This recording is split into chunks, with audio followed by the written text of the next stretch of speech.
155, a podcast about truly punk songs, the punkest songs imaginable. So freaking punk.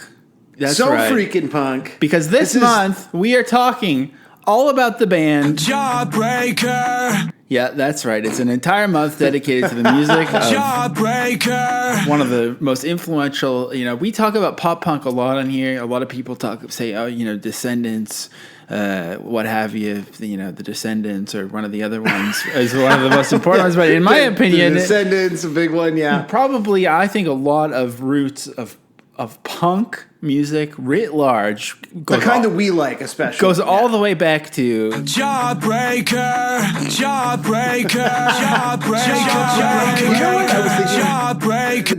Earlier when we were doing this week's Exclusive, which is quite good. We wrapped up Green May. It's really good.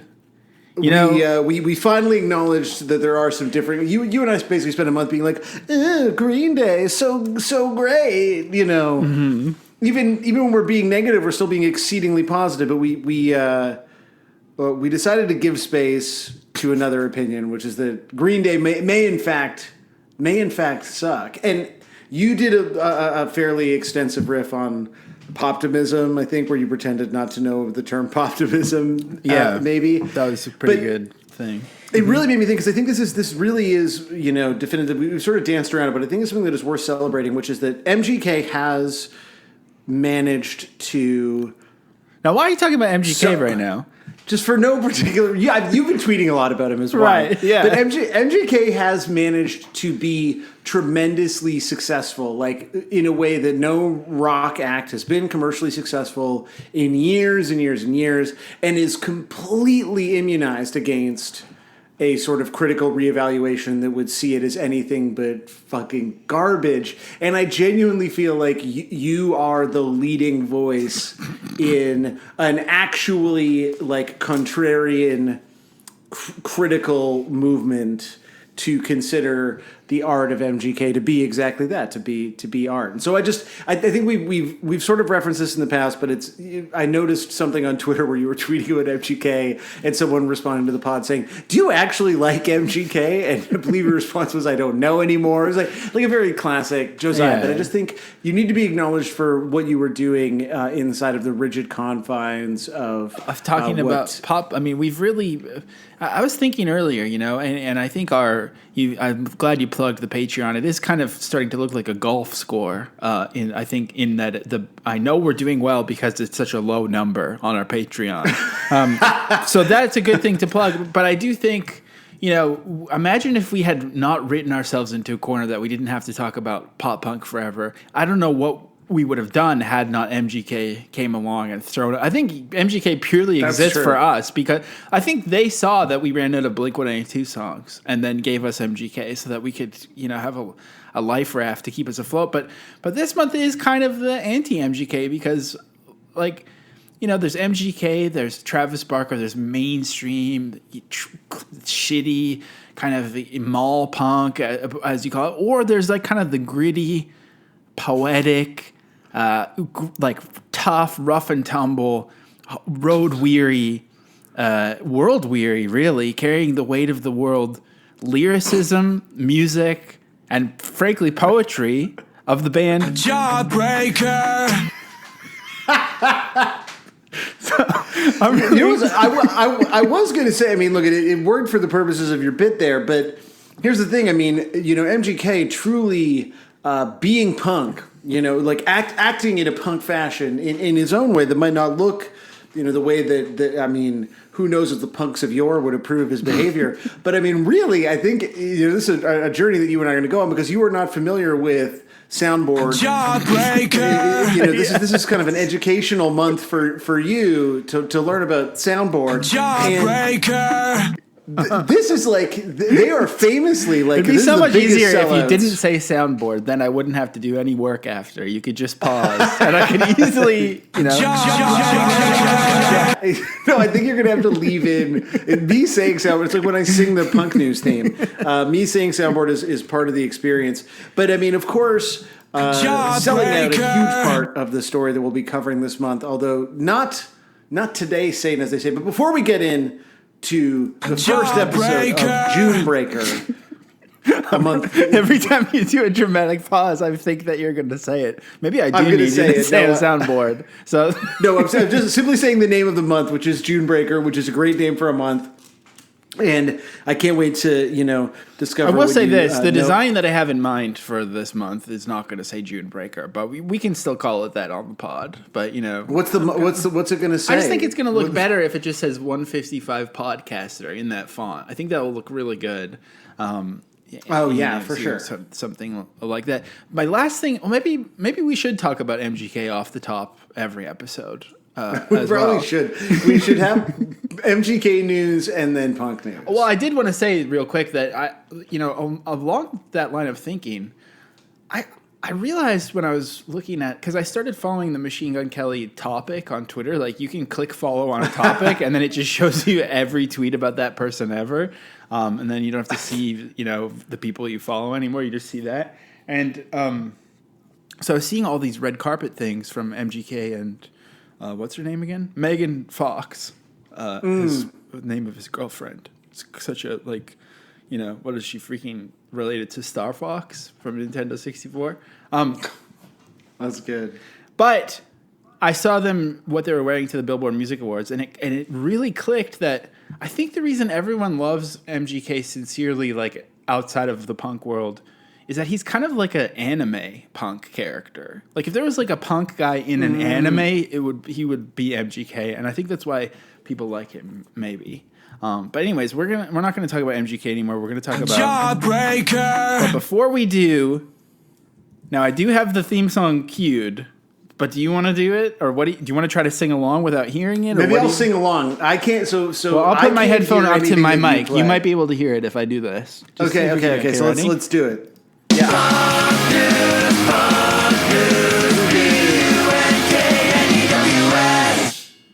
Pug news. Fuck. I don't think it really worked. It was good. It was really good. We're kind of a I did DIY, rough around the edges, kind of gritty, kind of much like the music of Soundboard. Soundboard. Well, speaking of gruff and gritty, here's some punk news for my end. This comes, of course, from one of my favorite publications, the Rob Report. Rob with two B's. Yeah, that's how you know. The extra B is for balling. Some people spell Glenn with two N's, which when I first heard of that, I was like, that is just fucking decadent of a name to have Glenn with two N's at the end. But Rob with two B's, Rob with two B's is just like that. You've crossed a line here. That's too far. Well, let's take a look. Just some of the categories in the navigation bar for the Rob Report, just to give you an idea of who you're running with right now. This is in order. These are the most important, verticals, content verticals that they report on, that Rob reports on. Cars, yachts, aviation, watches, style, home, food and drink, travel. Like aviation right there between. I mean, really, let me see. Let's make them punk real quick. Cars and yachts. And aviation, that's going on tour. Watches, you should be watching the opening band. Style, I mean, that's plain and simple. Home, yeah, I wish I was home. I'm freaking on tour all the time. Food and drink, drink tickets, and the bar is serving me. And travel, that's tour. So this is a website about touring punk artists. Touring punks. And that makes sense why this article has come to our attention. This is from the food and drink section of this tour blog, the Rob Report. It's how a quote skate. It's kind of like Comet Bus, but for nowadays. Yeah. This is basically book your own fucking life. How a quote skateboarder punk mentality inspired David Wynn's burgeoning LA hospitality empire. Yes, bro. This subhead. His collection of Asian American hotspots includes restaurant Sake Bar Kensho and Roycan style hotel Ricken and the lively Kodo Izakaya. So all kinds of punk. We're seeing like there's a photo of some food being plated, but the person plating it has tattoos on their arms. Is that even allowed? I would think that health and safety would dictate that if you have tattoos, it's probably not food safe, in my opinion. Yeah. We're getting a picture here of founder, owner of the Kensho Group, David Wynn, who often skateboards around Los Angeles thinking about his to-do list. There are hotel rooms he has to open, and the spaces around the city he plans to turn into restaurants, bars, or event hubs. There are the seemingly endless number of tasks involving design, food and beverage, amenities, and operations. But skateboarding keeps him calm and focused as he makes his way from point A to point B. Yes. I'm really enjoying imagining skateboarding as a true Transportation. mode of transportation in Los Angeles, where you're like, not a problem. I'm going to be there in 7 hours, and I'm going to be murdered by a car. Look, there's a lot of stuff in here about how skateboarding, but let's skip to where they talk about punk, which actually only happens once. This isn't a in the skateboarding article. show. Listen, talking about how skateboarding has shaped his worldview. It's a fun way of learning the city and learning the people, Wynn says. It's kind of shaped my perspective of everything from filmmaking, art, storytelling, design, clothing, fashion, food, everything. Also, you're beat up a lot, and it's a rough street thing. My formative years were all skateboarding. I like to carry that kind of fun skateboarder punk mentality into the restaurants that I open. Yoya is like that too. I assume that's his business partner. He's not a super traditional gentleman. He's fun. He's like a skateboarder in my head. Now, what does that mean? Does that mean he thinks of him as a skateboarder, or does it mean like similar to when you have a grudge against someone, they live in your head rent free? Like if you respect someone and think they're cool, then they treat your head like it's a skate park for free or something. Yeah, I can't tell if someone's like, damn, it's like your skateboarder in my head. Is that like, are they grinding the rails of your brain? Like, it doesn't, I feel like it's not a compliment, you know? I kind of think it's pretty cool. Also, I will say, just in the tradition of loosely doxing journalists, Andy Wang, pretty chill guy, wrote this article. I mean, he doesn't even have a Twitter, and it links to his Instagram. What? Sick. Andy Wang, NYLA. He's still got the Bico still in his IG handle, which is sick. But I mean, he's just posting some fabulous plates. I mean, I think if you're going to be a rich guy, you may as well become a really pretentious foodie, and then you throw the word punk around. I mean, that's sick. And I don't know. I love Andy Wang. Andy Wang, NYLA. He's killing it. Look at all this delicious grub.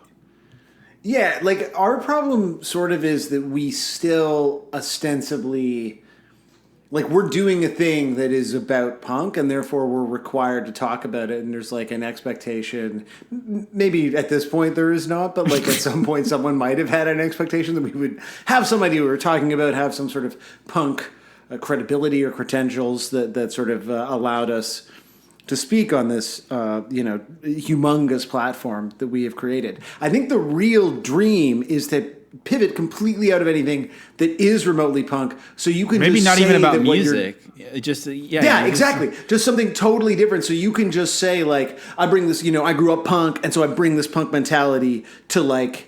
Pillow manufacturing. And you're like, people are like, pillow, oh my god, like one of the true conservative punk is pillow. Yeah, exactly, right? Like, what's more punk than flipping off the man the way that My Pillow guy did? I think, look, you and I should contemplate more like flipping to the other side where it's cold on your pillow. So you can exactly. Yeah, I think you would benefit more from, and people be like, oh wow, like they're really punking up the concrete industry. Well, are there any? I think the plural is chefs. Are there any chefs who are like traditional and not? I feel like every chef is not punk. Yeah, that would like, be amazing. Every chef is basically just like some sort of like they got stuck in the cloning machine with Maddie Matheson. Or someone threw Maddie Matheson's book in there while they were transporting, and they merged together. Like they're all kind of like they're all vice munchies. But where are all the chefs that are just kind of like straight laced? Like I think we need some like maybe some conservative. Maybe we do need to go kind of neocon in the culinary space at least. I'm totally with you. You're right, because like that would be more shocking to me than like, oh my god, a punk! This person has tattoos, and they grew up skateboarding, and now they work. And now they work in the industry that's just cocaine the whole time. That's crazy. Yeah, that's shocking. Maybe like I want like this person loves jazz, but like not even good jazz. Yeah, like, they don't post about it. They don't even know how to post about it.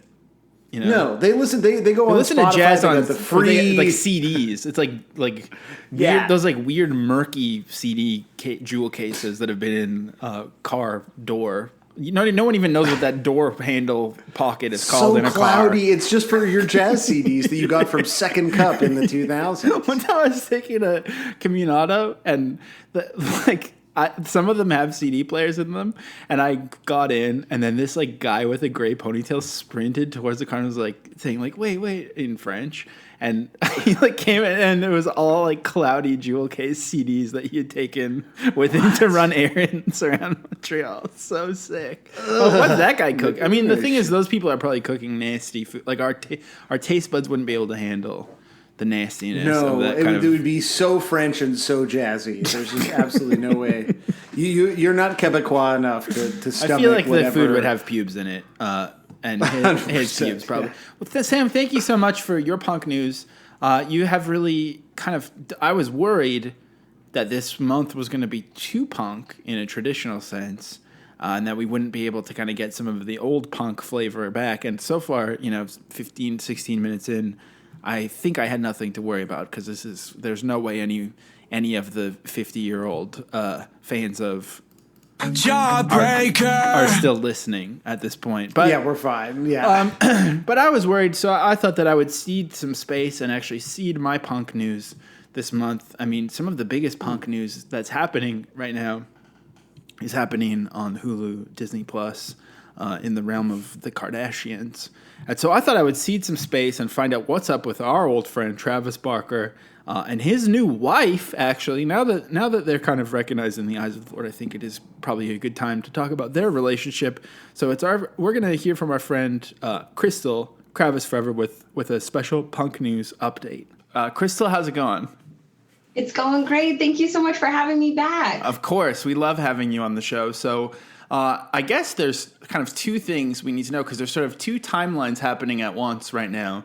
There's the timeline of the Kardashians show on Hulu / Disney Plus, and then there's the timeline of Kravis IRL. Let's start with the Kardashians show. For people who have not been keeping up, even though I think if you listen to our podcast and you're into punk music, you should probably be watching the Kardashians because there's so much going on. But I mean, as of June 1st, there's going to be a new episode this week. But up until now, what's happened on the show, the Kardashians on Hulu? Yeah, we're about 3/4 of the way through the season. So I think there's only a couple more episodes coming up. So far, we've really gotten a chance to see Courtney and Travis interact. We all know what they look like in photos. We're all used to seeing the PDA splashed all over the internet. But we haven't gotten a chance to see how they actually interact with, voices and sound and live video. So it's been really nice to see that, yes, the PDA really does happen every single place they go. It's not just for the cameras. We've also gotten a chance to see just how connected they are and how truly in love they are. It's not just a lustful relationship. They really do have these really sweet and tender moments. So that's been great to see. We've also gotten a chance to see how their relationship is developing with Courtney's ex, Scott. Scott has, been very public about saying that he's still in love with Courtney, that this is really hard for him to see. And so they've been navigating those waters throughout the show. And, it's been interesting to see because that's such a real life situation, right?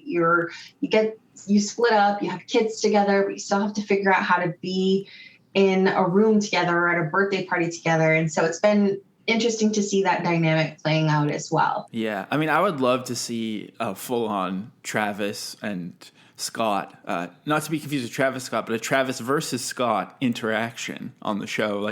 Maybe I feel like Travis, he's so like gentle and kind, but I also feel like he could kick his ass if he needed to, Oh, absolutely. I think if it came to physicality, I would 100% bet on Travis. But you're right. I mean, he's like such a gentle guy, and I just can't ever see him engaging in that sort of like situation because he just seems like he's so above it, like he's on this path. He deals with people all the time. He's got such a genuine nature and a gentle personality.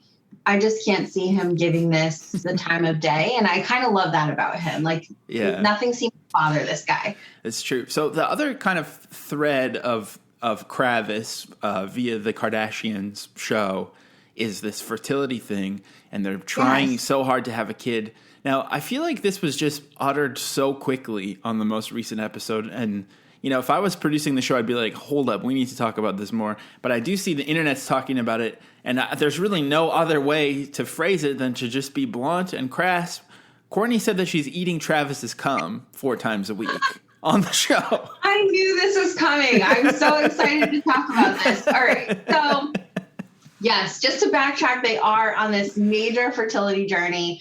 They've tried everything. And they're just not having any luck. And, at the age that they're at, this is a very difficult thing and a really realistic thing that's happening to them. They most recently tried this Ayurvedic cleanse and saw a doctor who said, yes, Kourtney needs to drink Travis's semen 4 times a week. And Travis obviously very excited about this, this doctor. But you know what the thing is for me? They didn't say she needs to I would have rather heard she needs to give him a blowjob 4 times a week. Right. I don't want to hear she drinks it, because that makes me think they're putting it in a smoothie in the fridge. Yeah. She's having it with her salad. I don't like the word drink. Okay, I would rather have them say BJ's 4 times a week, because that would have felt better. That's simplified. I mean, she didn't say that at all. She definitely said, I have to drink his cum. And she said cum, too. They're always censoring fuck and stuff, but I guess you can say drink cum on TV and it's fine. Who knew? That's crazy. Also, that's not how, I'm pretty sure that's not how you conceive a child. That's the wrong place for it to go in order to conceive a child. Yeah, definitely the wrong hole. Apparently it's supposed to help with, the egg count. I've never heard of it before, but then again, I've never undergone fertility. I did have some people in my DMs say it's excellent for a facial as well. So use that with your wives and your girlfriends. I don't know. I've heard it's great for the skin. My God. Okay. So, I mean, we know about the show. Kourtney's drinking cum and telling the whole world about it, and that's great. Good for her. But what about Kravis as of June 2022? Yeah, so Kravis has now officially been married 3 times. They had their first kind of trial wedding in April in Vegas. The 2 of them were in Vegas for an awards show and decided, hey, let's go get hitched. Unfortunately, they were unable to secure a marriage license, so they did not officially get married. That was more of their practice run. However, on May 15th, they did get married in a private ceremony in Santa Barbara, a little courthouse wedding with only Travis's dad and Kourtney's grandmother as witnesses. And then on May 22nd, the 2 flew with their closest friends and family to Portofino, Italy, and had a lavish Dolce & Gabbana themed wedding. And I mean, fully sponsored by the Italian fashion house from top to bottom, the whole 4-day event. It was everyone was dressed to the nines and looked incredible, I think, except for Blink-182's Mark Hoppus, who was wearing no-show socks with sneakers. And it just was so distracting from the high fashion event. But you know what? He's doing his best. I feel like that's so very Mark, though. And I wouldn't have him any other way, right? It's true. All right. Well, that's a great Kravis update to kind of set the tone. If you're willing to come back, we'll have you back with a weekly update so people can keep abreast of these things. But also follow Kravis Forever on Instagram. It's a great account. I mean, I know so much now through your account. So thank you. Thank you. And it's kind of been a good biology lesson this week as well about this.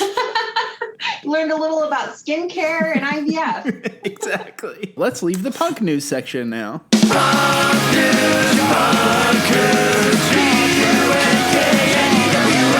Jawbreaker. All right. So I shouldn't have made myself this soundboard that you can't even hear. The soundboard that is. I mean, it's for you and all the people listening, but it's so strange because for the most part, it changes the dynamic, which for me is that you and I are just doing this podcast for each other. And Right. then the idea that there's an ongoing joke that I'm not a part of makes me kind of agitated. Is that how it feels to listen to this Jawbreaker. podcast when you and I are just messaging each other and giggling and not Is anyone talking? left still listening? Would love to know. If you're still So- out there, let us know. And if you maybe you're new and you thought, oh my God, finally they've done a podcast about the band. Now here's the thing I was thinking of saying earlier is imagine if there was a punk Star Wars, okay? Imagine if they decide to remake Star Wars. Kathleen Kennedy Yes. says, we fucked up. Everything else is punk. Food is punk. The Rob Report, I read it every day, and they're saying everything needs to be punk now. And so what if they Rob Report's all over it. What yeah. if they made punk Star Wars, and then they had a character named Jaw Breaks? Would that be good? So this week, the start of Junebreaker, we are talking about the opening track on 24-Hour Revenge Therapy. That's right, we're talking about the Boat Dreams from the Hill. Josiah, you really have never heard this band is kind of what you claimed. Because at some point I was like, we shouldn't do, there are certain songs that I was like, it's too obvious. And you were like, I don't think I've heard any of this before. So Yeah. for a level set between you and me, and I guess the people that are listening because they can hear the soundboard and I can't, what is your hand to what God? do I feel true- about the band? Jawbreaker. Yeah. Yeah, interesting question. I don't really know how I feel about anything at this point. I don't think I care anymore. I feel like I have no Right. dog in the fight. I'm just like chilling, loving talking to you. Can't wait to play video games later, watch some reality TV, and I'm just loving life over here. But Perfect. I do think I associate Jawbreaker with like people who are maybe 5 years older than me. That I grew up loving all of their bands, and I knew how much they loved Jawbreaker. It's like almost the same as Fugazi, where it's just like seems very serious and kind of the word's not. I don't think it's pretentious, but it's like stuffy. It feels stuffy to me, and really like. Well, I do know this now. I do know that what I'm about to say is really good. So here's the thing, Jawbreaker heads. I know what I'm about to say and how clever it is. It seems a little unfun to me. But yeah, so I don't know. And then, but like, normally you could feel that way and then put something on and be like, oh, I was wrong. But whenever I hear a song, like even this song this week, like even the chord progressions, I'm like, why don't you just make it like why don't you just do like a screeching weasel chord progression? Why does it have to be like, ba, ba, ba? Like it's just like so like atonal, but pretending to be melodic. Like, what are you doing? And then I did watch the documentary as well. Oh, and that was wow. kind of my. I think really, I think, really getting prepared here. Like no, recently, no, not for this. But I think maybe I reviewed it for Exclaim or something. I don't know. I hope I so. can't Let's remember. find that out. Hold on. Yeah, I think I did. Because, like, do you remember if you liked it or not? I think no one else wanted to watch it.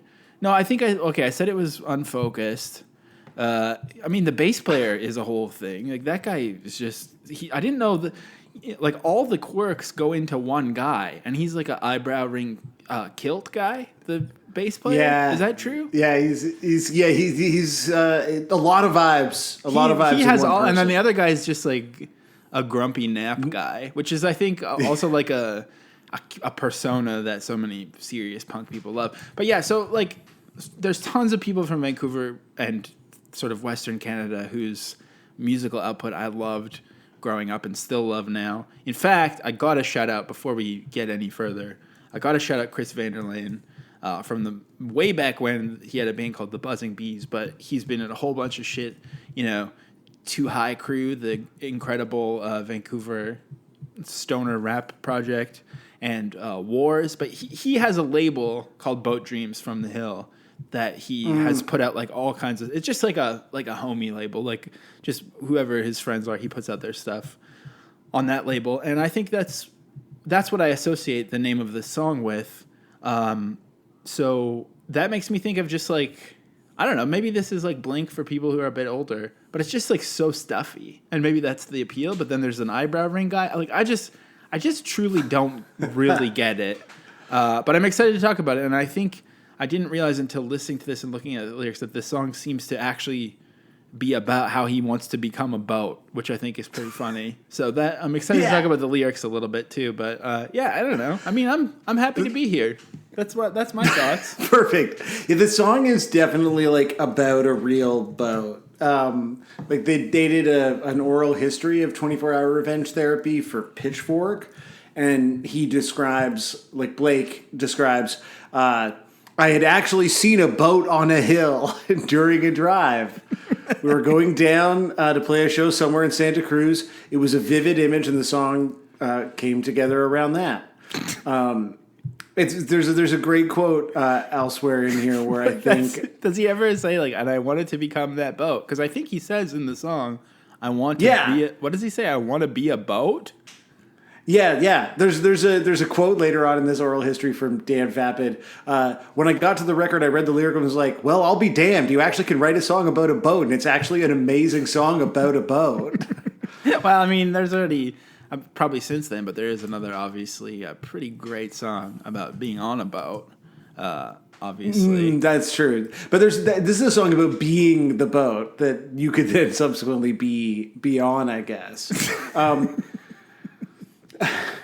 But I feel like your assessment matches my experience with this band, where I think of them as being, it's like the Pixies or any one of these bands where you're like, the things I'm obsessed with, the people I'm obsessed with are obsessed with this thing, and sometimes when you initially hear it, you're like, oh, I don't. Like, it took me, like, the first time, like, I remember buying Doolittle and being, like, really confused and disappointed by it because it didn't sound like fucking Everclear or whatever, because that's the cool band that I liked. Mm-hmm. And Jawbreaker was, sometimes I could see them sort of sitting in the same universe, except that they were this band, again, same thing. Like, everyone that we knew that was a little older than us and bands we were into were, like, constantly talking about this band.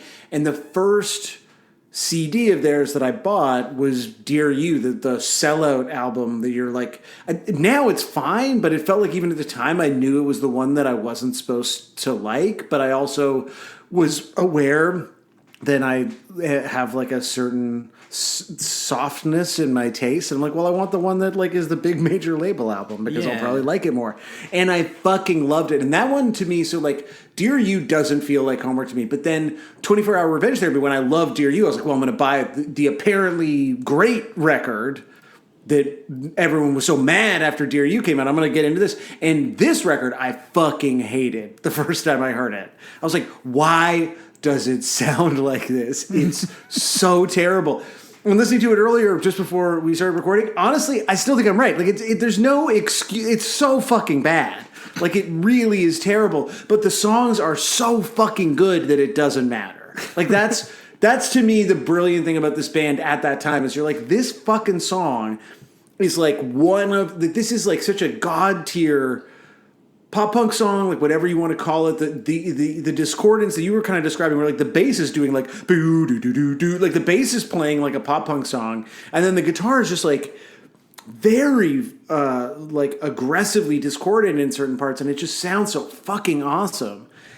Because they toured with, and there's like some sort of irony in the idea of sort of Jawbreaker and Jawbox, and there being sort of similarities, they're both in terms of names and vibes, but like they're ultimately being this like core pop sensibility to Jawbreaker that like Jawbox definitely has like big hooks, and like there's no denying that some of those songs are like massive, but they feel more like traditionally kind of post-punk or post-hardcore in a way where like this feels very much rooted in this like Bay Area kind of pop punk thing, but just with this like cacophonous vibe all around it. Yeah, it still but has I definitely some remember of that Jawbox, definitely. Yeah.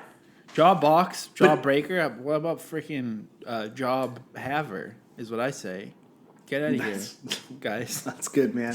That's really good. But I remember, I think my sister had this CD, and I was like, I can't handle, like, I'm just going to keep listening to Dear You, which is like one of my, and I definitely, there was a time in my life where like when we first started doing junior battle stuff, and we were trying to get shows to start, I for sure emailed people and was like, hey, I have this new band. We kind of sound like Jawbreaker, but like 24-hour revenge therapy Jawbreaker, not Dear You Jawbreaker, which is like such a fucking lie.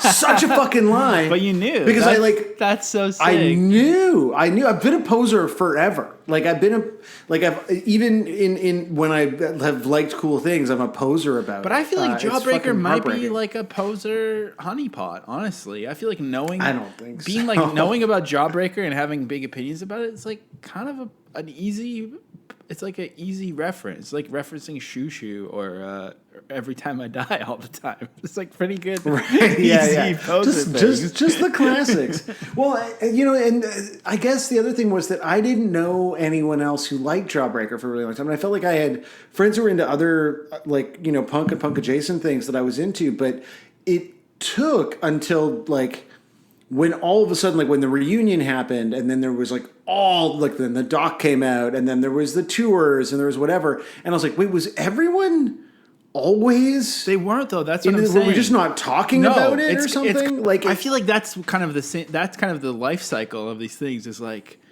something is good and has a really strong aesthetic and a strong like point of view, and it's kind of underappreciated, and then like it becomes something that's cool to name drop, and then it just like gets name dropped way too much, and then all of a sudden like every normie on earth goes to Riot Fest for it, and then good for them. I'm not trying to be mean. I'm just saying I feel like that's the cycle of these things. I do like that we're gatekeeping Jawbreaker right now. Are we? Do you think we are? Like I also No, kind of think we're- like a all caps sans serif Letraset logo is always people are gonna love that shit. Like the text Yeah. looks so good that I want to love Jawbreaker because of the text alone. Yeah, you gotta get you get the Jawbreaker tattoo. Like there's a lot aesthetically to dig into here. But look, we're gonna have all month to talk about different eras and tattoos of this band. Let's talk about this fucking boat. You wanted to talk about the lyrics, and to me this is like I was listening to it on YouTube and I was like, hold on, did this guy just say he wants to become a boat so that he can swim? And then I scrolled down and Future Kronk had written on this upload one of the finest examples of lyricism in music history, which is incredible already. And then it reminded me of when Stefan Heck, he's actually deleted this tweet because it was so annoying, the backlash. But when he tweeted, and ironically, Stefan is the host of Blocked Party, our friends over at Blocked Party.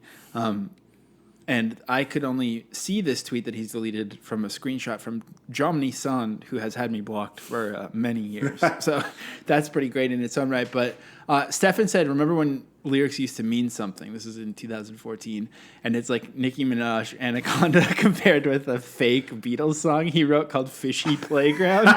Where it says, fishy playground, where I want to be. A trout will push me on the swing. A cod will sit on the seesaw with me. Fishy playground. I mean, like, look, I get that people love Jawbreaker, but I want to be a boat. I want to learn to swim. Then I'll learn to float. Then begin again. What's the deal? So what's the deal with this? it's so good. Song about wanting to be a boat. This is the song that people sort of I feel like cite when you're like, oh, you realize that this band is kind of operating on a different level lyrically, because that is the thing. Like when people talk about Jawbreaker and they talk about Blake Schwarzenbach, you are talking about this band that brought it's become a cliche, but there's like this intellectual heft to a pop punk band that was sort of, they were the first arguably to really do that. And so it's like a fairly, I think it's like a kind of obvious metaphor for, wanting to be a boat. But what is it? What's the actual metaphor? When he says, I want to be a boat, I also think of Step Brothers when at the end Richard Jenkins says, I've always wanted to be a dinosaur. Like, what is he saying? If you say, I want to be a boat, like, what does that mean in terms of like real life? What are you trying to say, Blake? I think the idea of the song is that you're like sort of dreaming of possibilities that perhaps are beyond your grasp at this point. That you dream of a world in which you could fulfill some version of your destiny, but perhaps that ship, that boat, has sailed. But look, not everyone agrees. look, if you go to songmeanings.com, there's a lot of people saying this is one of the most beautiful songs ever written, the most powerful metaphor I've ever heard. The lyrics are just beautiful to me. I think it's just about losing hope. That's how I interpret it. In the first part, Blake is talking about this old boat. Yeah, that's true. There we go. I've always considered the song to be about hitting a repetitive dead end of something and having a desire to start over.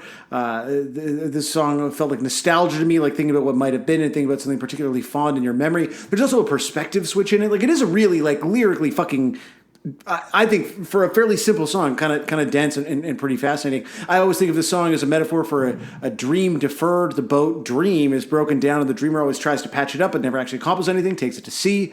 The process repeats itself, as in the chorus. Honestly, this is one of the best songs ever written. But there's another interpretation here, but I do want to make sure that I read the initial lyrics.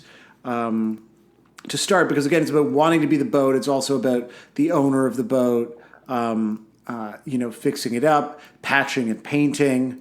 The boat remembers the carpenter's sure hand, missing fishy flutter on its rudder, sold in an auction on a dolly ever since. Sometimes rainy day drops boyish wonder. Sometimes rainy days drop boyish people wonder. like that line a lot. Sometimes people love the rainy days drop boyish wonder. Sometimes that's like a big rainy one. days drop boyish. I mean, yeah, I think this also, like, kind of, I feel like certain Jawbreaker lyrics and maybe even Descendant, like, it kind of feels like it's, like, aesthetic for a certain kind of person, in the same way that, like, lo-fi beats to study and chill to is. It's kind of like, the line "rainy days drop boyish wonder." That's like cradling your Milo Goes to College mug with both hands, with your crew neck rolled down. That's like fall vibes AF, and God bless you for it. I mean, I'm happy for all of you. I'm so glad. Well, speaking of cradling, the first part of that verse, which I'll repeat here, I think this is one of the more interesting interpretations on songmeanings.com. Boat remembers the carpenter's sure hand, missing fishy flutter on its rudder. Surely this is a metaphor for one's penis and hand. He can do it alone now. Quite brilliant, actually. So either it's a sort of nuanced metaphor for dreams, for nostalgia, for sort of the hope that one has for oneself and the sort of transference of those ideals and that passion, or it's about jerking it. Well, that's now I'm listening. If that's what. All it's right. about. Well, but I think we should also consider, like, look, this is very explicitly a dream song. So again, this is like a real, like, A1 when people are trying to tell you Jawbreaker, a very, very smart band, Blake, a very, very smart lyricist. This is the one. But what about what does a boat dream actually mean? Right. And so yeah. So I guess that's true too. I was curious. I've had so many issues. Like, I'm just so lost. I was already wondering also, is it 24-hour, the therapy itself is revenge, or it's 24, you're getting revenge for 24 hours as an act of therapy? I mean, that I was confused with as well. I feel like maybe some punctuation could help with this stuff. 24-hour revenge therapy. Yeah. Yeah. Yeah, exactly. And also, so you have some notes. You have some copy just editing real notes quick for this. before we move away from the lyrics, because I didn't want to, like, get distracted, and I wanted to listen to you and stay on topic. So I did. But I also, while you were talking, I actually made a meme. I made in real time. I kind of over it with memes, but I thought, just between you and I, maybe we won't even tell them what it says. This could be just between you and I, but just kind of I was thinking about the Jawbreaker and boats and whatnot. And so sorry, I'm actually, I used... You're finishing the meme here. I used Photoshop to make I actually have Photoshop open right now. That's how serious I am. So just one sec. Okay, exporting. Okay, save. I'll just save it untitled for now to save time. I'm sorry. But I just don't want to eat up too much time. I don't know who you're apologizing to. Yeah, that's fine. Here's the meme that I made. I don't know. I mean, you can decide if it's maybe it's not even worth sharing, but maybe it's kind of just about the different boat things that are similar too. That's actually really good. That's good. I mean, these are all my interests in one place, pretty much. Yeah, exactly. So it's a good. I can see why you had to do that. I think you should. I guess we'll post that on when they. I guess you gotta save I'm gonna that wait till till the I'm episode comes asked. out. I'm kind of like a vampire Okay, well, in that listen, way. folks, you're gonna want to ask for this meme, okay? And if you're not in the Discord, you're gonna want to pay money to be able to ask to see this meme. This is a paid meme. It's a paywalled meme. It's really good. It's really, really good. So on that boat tip, interestingly, it seems like Blake is not that far off from the common interpretations of a boat dream. Because according to millersguide.com, I don't know Miller's Guild, but yeah, go on. Miller's Guild, right? Miller's Guild Guide to Boat Dreams. The number one interpretation of a boat in your dream is that it's a desire to change your life. Like a car, train, or airplane, a boat moves you from one point to another. Really padding out that word count, eh? Dreaming about a bee, they're not saying boat. Dreaming about a bee could signify a strong desire to travel elsewhere, to get a break from your current reality, and experience something new. A boat sailing in calm, expansive waters can be interpreted as you're longing for peace and happiness in your life. But according to you, you can only find happiness in a far-off land. You believe that by sailing off to your dream city or country, your life will change for the better. Here's another interpretation. This is the second most popular interpretation for a boat dream: longing for adventure. A kayak, a type of boat, might appear in a dream if you're longing for adventure and excitement in your waking hours. Well, that's just a kayak. I honestly bet you someone's gonna be like, "Oh, a kayak's not a boat; it's actually a fucking legume or whatever." Like, you know what I mean? Like, kayak is definitely a legume for sure. Drives me shut kayak when you say shit like that. It's a throwback to the. You can't say that. You can't say that. Now, hang on. This Though. song, All these fucking changing of tenses and lack of punctuation. This song is not called. You know, my friend Chris's record label is called Boat Dreams from the Hill. Okay, that's one thing. This song is called The Boat Dreams from the Hill. I think that this song is saying the boat itself is dreaming. So that's even more confusing. So the boat is dreaming and you're wanting to be. That's why it's so fucking good, man. Oh my God. So the boat is dreaming, but you also... Okay, let's do it. A boat on a hill, never going out to sea, anchored to a fixer-upper's dream. This boat is beat, never going to be a boat now. Thirsty sees the scene from high on the ice plant. So it's both about the boats. There's it's a fucking nesting doll of sadness. This is substitute teacher music, and that's fine. A lot of people are substitute teachers. Come on, man. Come on. So, look, it's about the boat's dreams, but it's also about the dreams. So it's a man and a boat are dreaming about becoming each other. This is some kind of deviant art shit, I think, of becoming become a boat, some sort of boat morph. That's right. Blake Schwarzenbach was fiction-kin before it was a thing.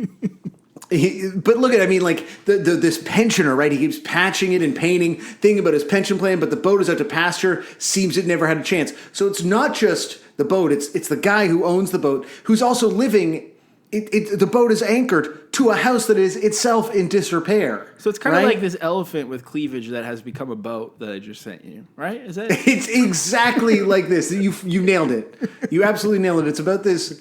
The fucking this huge titted elephant boat that you sent me. Jesus Christ! Oh my God! I'm just like, I hope I'm not hurting anyone's feelings when I say that these lyrics are. What is wrong with any of you that you? Oh, it's so good. So again, it flips. So it's about the boat, but it's about from the perspective of the owner, and then it's from Blake's perspective, wanting to be the boat, and oh my God, I want to learn to swim, and then I'll learn to float and begin again. Come on, man. And then it's about the boat remembering the carpenter's sure hand. He's thinking that he could boat better than... It's actually arrogance. It's hubris. Because he's saying, this boat is stuck here, but if I was a boat, I'd be fucking up. I could be a boat better than that boat could. I think he's thinking about that boat, and then he's like, but maybe I want to be a different boat. Oh, he's not saying he wants to become that boat. He's not, because you think about it. Because that boat sucks. Is like a proper noun. There's boat, the boat, okay? In the verses, it's always boat or the boat. Or it's a boat. And then and then in the chorus it's a boat. So it's a different. It's the notion of the boat versus the reality of the boat. This is kind of the original, and it's much less problematic, and I appreciate that about it. But this is kind of the original. I identify as an attack helicopter kind of rhetoric because he identifies. I will not engage with this. I will not. I'm not engaging. It's not happening. Okay. Now I get it. You made a great meme yourself that you'll be sharing. I did notice there's a meme from because this is like one of. We'll get to it. We'll watch a couple of live videos. I mean, this is obviously one of the the boat, the Jawbreaker songs. But here's this is one of the big ones. This boat one. This boat is definitely one of the big ones for sure. And we'll get into a little bit more of that later. But here's a classic Sopranos meme from Tim or T-Nels, who I think is in the Nation maybe. Well, like, look at the pod follows. In terms of followers that we have in common, it's Crank T. Nelson, Fantano, Chris Wade, and the pod. So this person is obviously Nation adjacent. Sam's revealing that he doesn't follow back Buttermuffin from the pod. So that's a big reveal. I guess he'd rather follow fucking Crank T. Nelson. Okay. Sorry. Okay. Look at followed Buttermuffin now live on pod. I apologize. It always happens. It's nothing personal. I could have sworn I followed you back. I'm so sorry. There must have been an error. No. I love to use that line on people. There was definitely an error. So this is a kind of a classic Sopranos. Christopher explains something to Tony meme. It's script format. Interior, bada bing. The boat drains from the hill place. Christopher, I'm telling you, T, this Jawbreaker shit way better. Tony, I like Green Day. Okay. Christopher, come on. You do 24-hour revenge therapy. Don't get me started on Gilman Street neither. That thing of theirs means something. Anyway, it goes on, but I enjoyed it. I read it out loud though, which makes it terrible. Spec script. Oh my god. It's a whole ass thing. It's great. If someone's not reading it on a podcast, it's actually quite funny.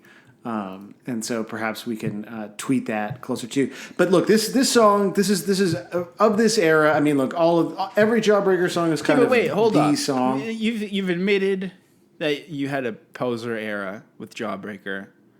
Yeah. I also, like, when I was kind of poking around to see who we could try to get as guests on here, in case you did you see tweets from me or something? In case you didn't come through, but which you have come through incredibly. We have stacked guests this month. This is, I mean, if you're more of a Sammy, this is going to be your favorite month ever, and I'm having a great time too. But you have tweeted about Jawbreaker so much, and you also wrote the Exclaim timeline where you like basically write an entire book about a band and get $25 or whatever it was back then. But you've written that as well. So like I guess I'm just trying to gauge, like, now that, the world is basically over, none of this matters anymore. We're practically dead in the ground. We're so old and irrelevant. Now that it's just you and me alone on this call together, I want to know the truth, because you keep saying this is one of the best songs, this boat song. Is this actually, I mean, would this make it on the proverbial iPod? And also, where are you at now with Jawbreaker? You've tricked your brain into liking all of it, even though you only want to hear the sweet poppy stuff? I think, I was younger when I first heard Dear You, and so I just, I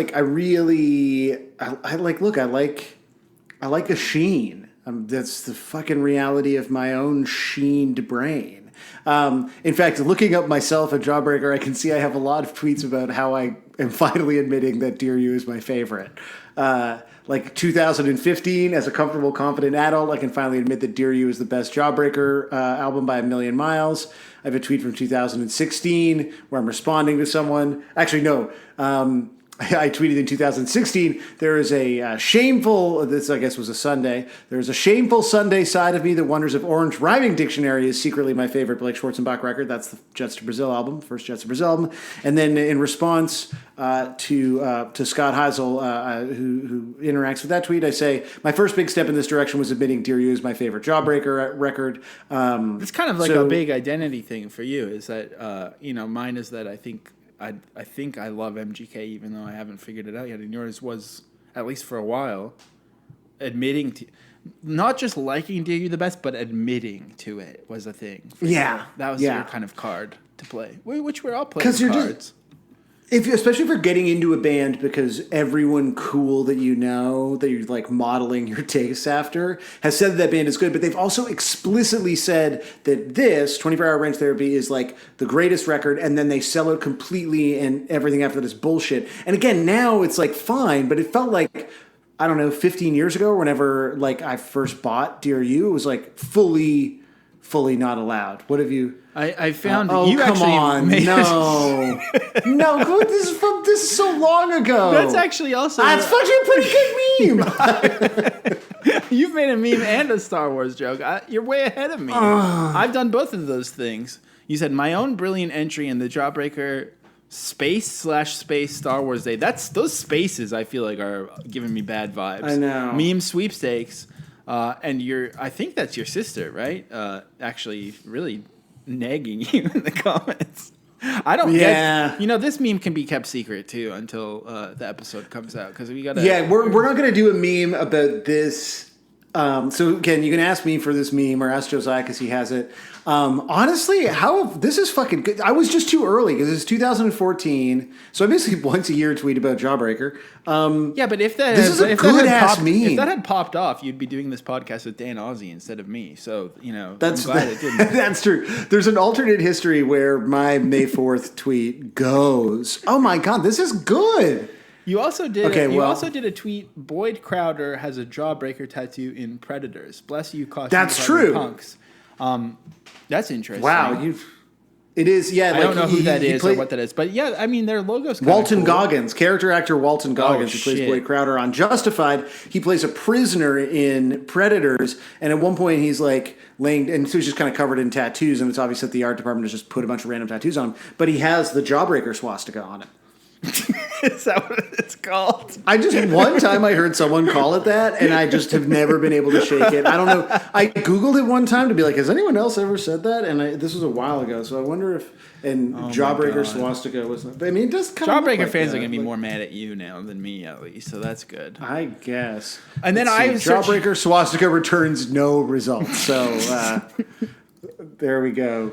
I've never really tweeted about Jawbreaker, but I did recently. It's not even very funny, but it does remind me that I tweeted about it during the Evan Dando beef of Green May 2022. So should we talk about that real quick? Real quick, because I think that's pretty funny, and you do have an incredible stack of guests lined up, but we do not have Evan Dando coming on the pod. Yeah, so look, I'm super stoked about everyone that we're talking to this month, but one person you will not be hearing from is Evan Dando, he's managed by John Kastner from the Doughboys, who I know sort of casually from the Doughboys and Asexuals. So I wrote a lot about him in my Bad Old book. The Birth of Canadian Yeah, and so I was like, you know what, Elvis is, but it was like, maybe I can... So I sent like a real, like, look, I know, but, I feel like, we've interviewed other notable people and kind of made some news and had some fun with it. Like, maybe Evan Dando wants to... Because if you're really not paying attention, Evan Dando was like talking mad shit on Jawbreaker last month, and we had already decided to do this month, so it was like, ooh, once again, we're ahead of the curve.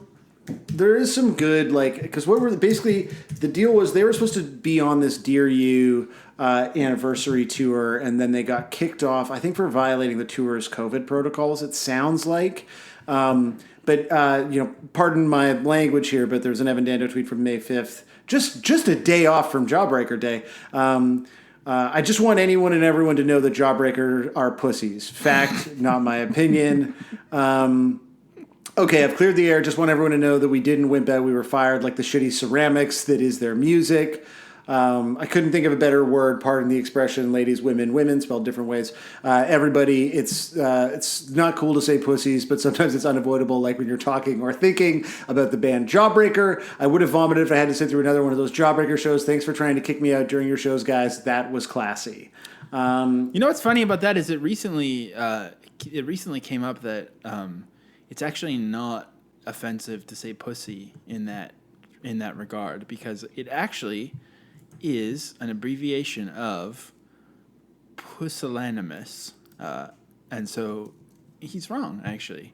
Pusillanimous, showing a lack of courage or determination. Pusillanimous. Timid. That's what we've been saying this whole time? That's it. So you can say it. You can call everyone a pussy. You can say, I love to eat pussy if you're talking about eating people who are wusses. You can say, I should. Damn. This is amazing. Wow, I'm a pussy hound if you're the kind of person who I guess chases timid men. timid anyone. So look at good thing that Evan Dandos brought that to our attention. Unfortunately, he won't be able to on the pod because the response that I got from his manager really, like I said, and I thought this was at least they got back. Hey Sam, there is no way Evan would want to have anything to do with any of this. Good luck with all your stuff. I'm sure it'll be great. So just to be fair again, but just very straight up, like, God fucking no, absolutely no way. Love it. No way whatsoever. That's better, but honestly. It is way better because, like, I want to talk to fucking Evan Dando. I don't, just to try to get him to say something fucking weird. It's fine. But look, in terms of your original question, would this song make the iPod cut? Absolutely. I think like I have matured. I listen to different types of music now. Not everything has to sound like it was recorded Anything for a with major good beat, label. really. Anything with a good beat. That's just how I am. Now, again, the thing that like blows my mind, I feel like you also, just because you're not familiar with the song, you don't feel the fucking heft of that chorus, and so you're like, I want to be a boat. Like, what the fuck? So let's just watch a few videos before we get to covers. Here they are playing it in 1992 in Hamburg. And it's just like, when this fucking chorus, it's funny, like, doing these bands where there's, like, slightly less documentation, because you're like, oh, right, like, not everyone had a, camcorder at the DIY. With Green Day, there's been more of a considered consolidation of that material because they're so big, but what a fucking voice, man. I mean, they do seem pretty great live. Yeah, like, it's like, this is undeniable for it honestly still just person such as you. It makes me think of watching all my friends' bands. But that's it. This is. But real I like friends their band version vibes. of it better than the original, because these guys aren't my friends. They could be. Well, if you weren't so fucking rude about their eyebrow rings. You're the one and who called kilts. them Nazis. Yeah, that's true. I just said their symbol. Oh, here it is. Yeah, I mean, I get it. I see it. I like it. It's good. All right, well, let's watch it. Let's watch just like another great video. This is from 1994. He kind of seems like he could be a Beastie Boy. He looks like. Yeah, totally. Real Beasties vibe for sure.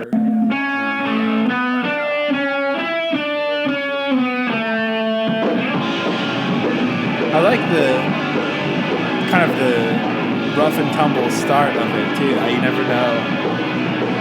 Yeah, because he does a fill on the recording, right? But then there's a fill, but yeah, sometimes they start with like a riff. Yeah, I just don't know if I what like. a great hat though. But like, look at the shirt that Chris is wearing. Yeah, That's a serious shirt. But okay, at least like by now it's like, okay, the song is kind of like, we're getting to a point where like, all right, this record's been out for a year, people are getting stoked, which I want to see, and then we're gonna they have a recording of them playing it at Foof's in Montreal. oh wow.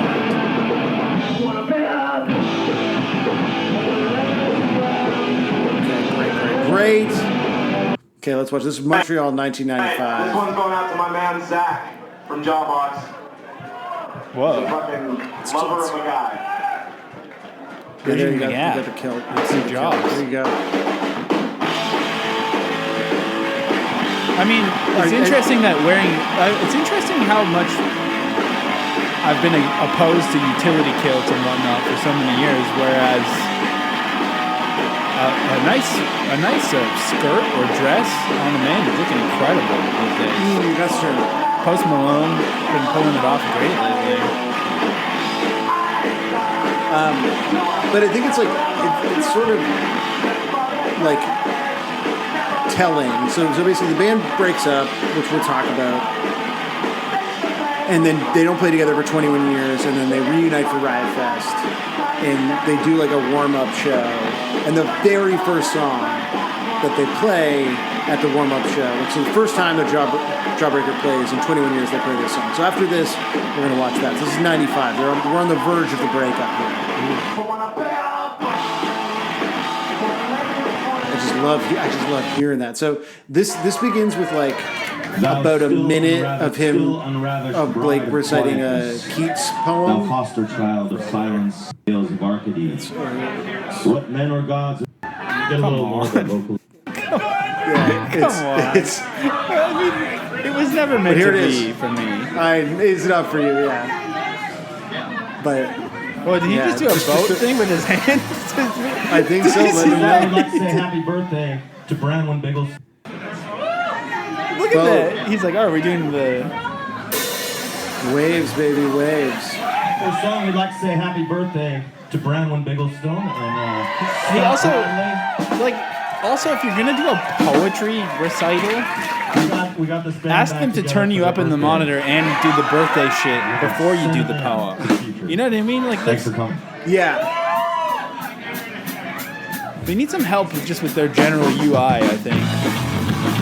Yeah, that's fair.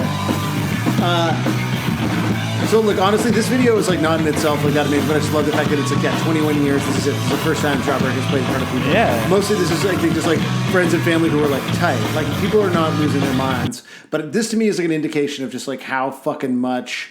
And now that they're at the O2 The sort of change that Stone. happens over that period of time, because this is them then playing it in 2019. Just gotta. That's not it, obviously. Yeah, just get the chorus in Kentish Town. I mean, that logo looks so good. I already like them way more now that I can just see that giant-ass logo. I know. It's just a great font.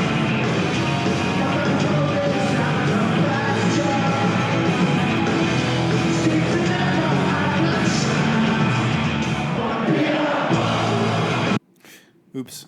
I clicked something. Sick. It's fine. You got. Oh, whoa! I'm interested in this. I was trying to change the order, but I perhaps it's fine. We got the chorus. That's all I wanted to hear. I'm ready to listen to like dozens of covers now. All right. Well, let's boat on over to patreon.com/155pod. Toot.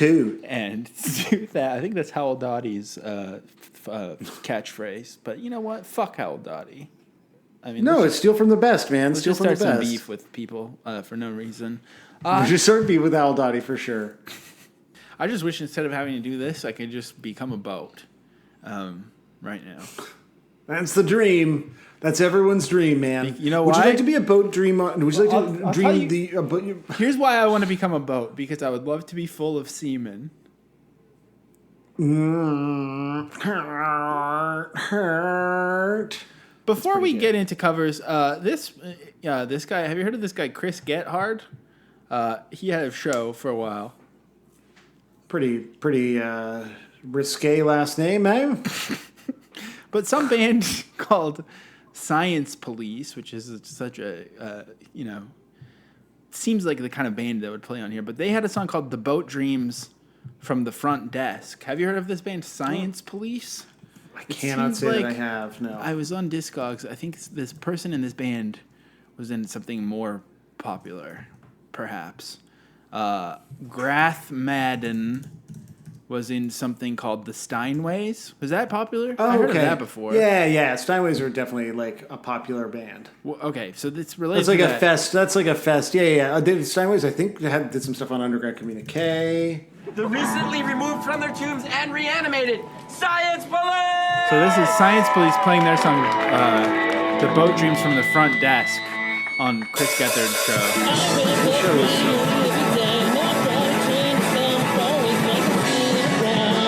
Kind of an organ pop punk. This is great.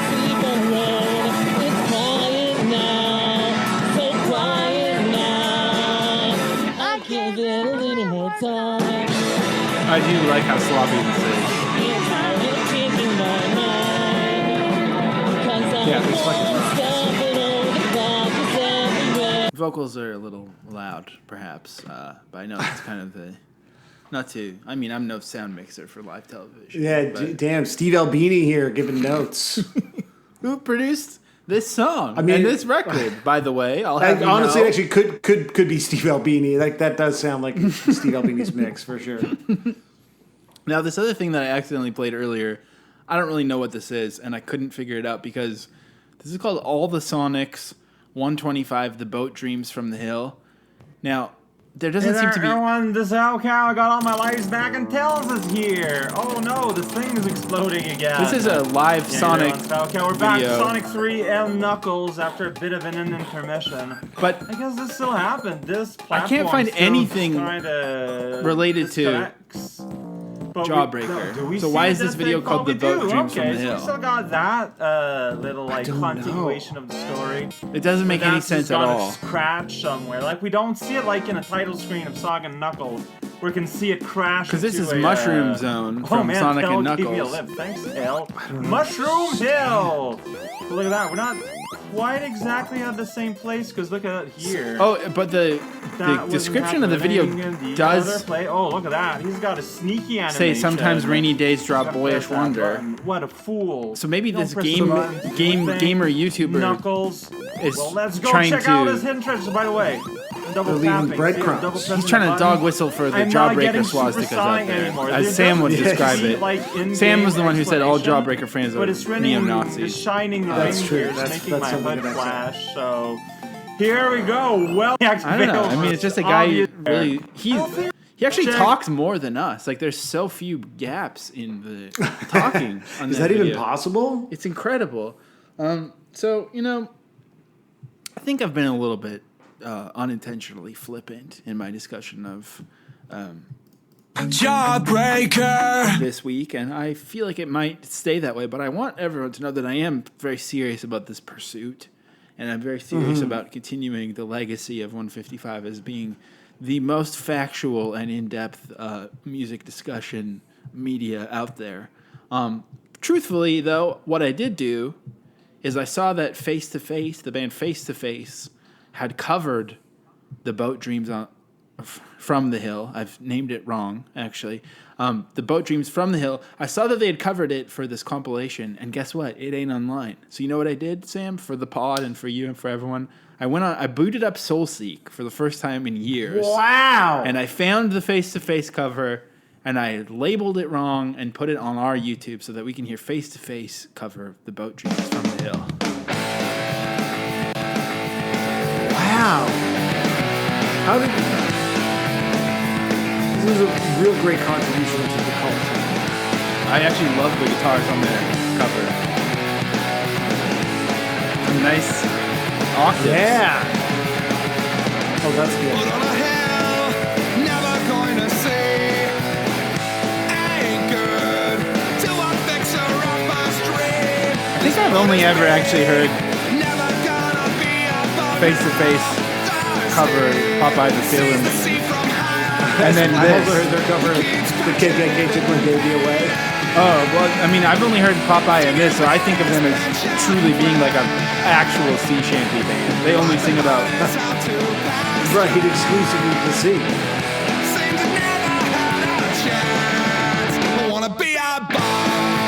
So that's Face to Face. It's actually pretty good. It was pretty good. I liked it too, although Yeah. the vocals were a little... maybe because I think of them as being a sea shanty band. Also, look at this cover of this compilation. It's so like... Yeah, it's just so of a time of It's compilations. a little German, isn't it?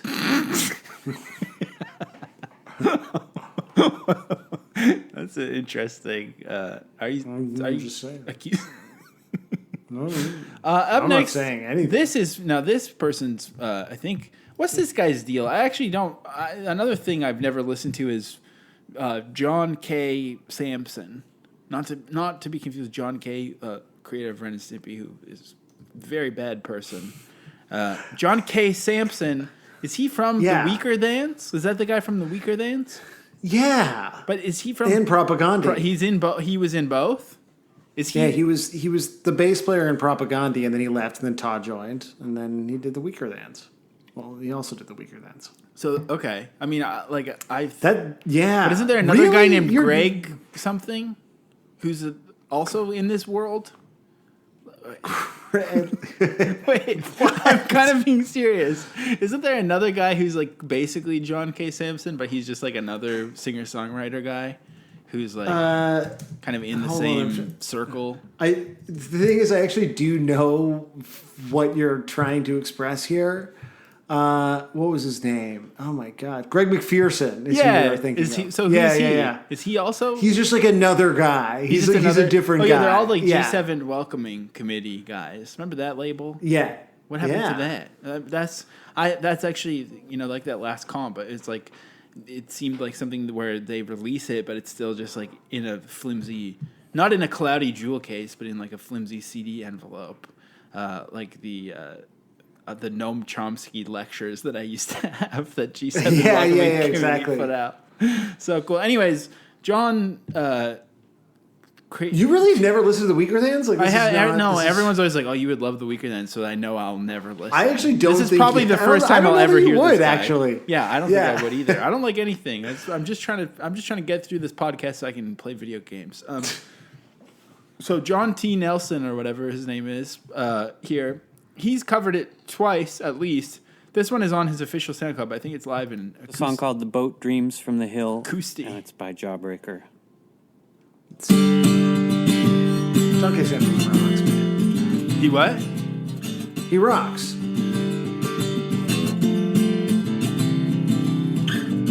Boat on a hill, never going to sea. Anchored. Sounds pretty nice, actually. To a fixer-upper stream. This boat is beat. So we're gonna listen till the singer says they want to become a boat each time. Sees the sea from high on ice plan. He keeps patching it and painting, thinking about his pension plan. But the boat I feel like is out maybe my idea of John K. Samson is that it's always this strumming Seems pattern. to never have a chance. I wanna be a boat. Yeah, that's not necessarily true. There's a lot of delicate finger picking too. Okay. Well, this next one is John K. Samson with a full band rocking the fuck out. Ooh. Same song, "The Boat Dreams from the Hill."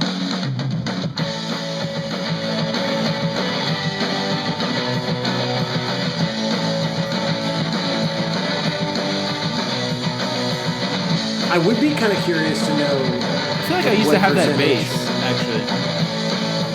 What percentage what? Of like a contemporary John K. Samson audience would have any recognition of this song. So in your mind, there is a contemporary John K. Samson? I think You think that there's like some been 17-year-olds here who aren't there with their alt parents? I more mean that like there's been like a sort of, like as a band evolves or an artist evolves, they keep certain segments of the fan base maybe as they lose others, right? Like us. Yeah, exactly, right? I just like really appreciate. Also, there's a drummer for the Constantines. I like seeing that there's a giant cello off to the side while they're just Yeah, briefly yeah, rocking yeah. out for the encore or whatever. That's cool. That's the thing. It's like I'm like those people were mostly there for the cello. Yeah, that's cool though. All right, I kind of get it. John K. Samson, you're doing your thing. I respect it. God damn, we're definitely gonna do it like a Weaker. We will find a way to do a Weaker Than song, and I'm gonna try to pick the one that I think That you'll I'll like.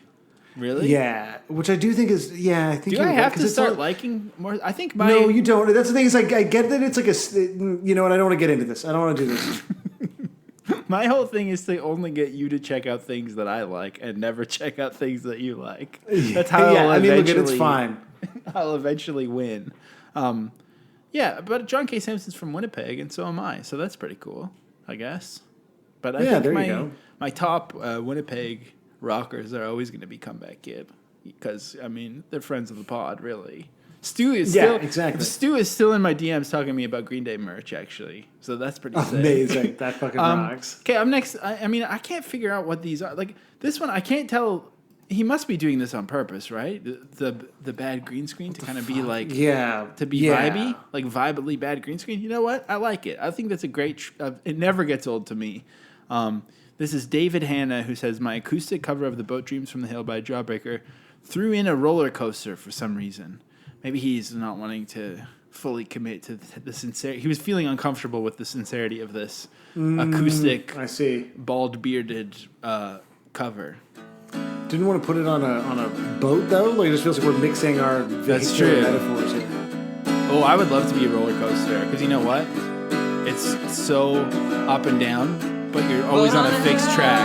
You never have to. You always know where you're gonna go. Actually, even though it's always up. Damn, you should write this song. I wanna be a roller coaster.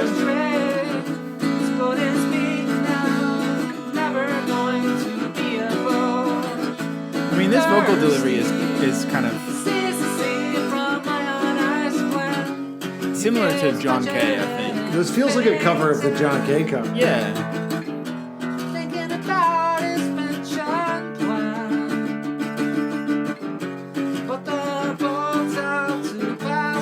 I want to see if there's no pause before the chorus, we'll know.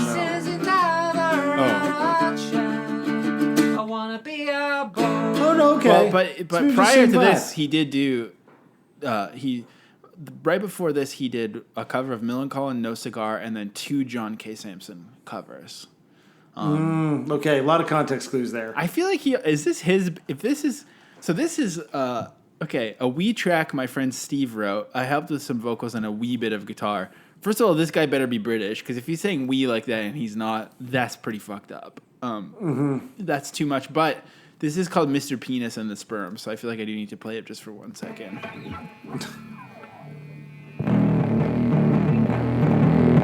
This is Purgatory by Mr. Penis and the Sperms.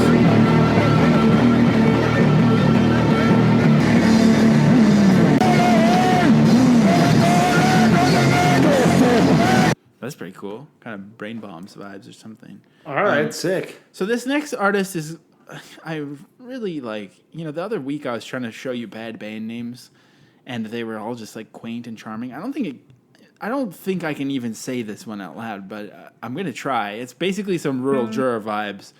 This is called the Soleil Noir. I guess Soleil? How do you say that? Soleil? The Soleil Noir. The Soleil Noir. S-O-L-E-I-L. The Soleil Noir. But it sounds a little much, too, in a good way. They kind of open with a nice... Snow Patrol? Snow Patrol. I think they're going for post-rock, but it's definitely... If we just lay here... Yeah, exactly. And forget the world.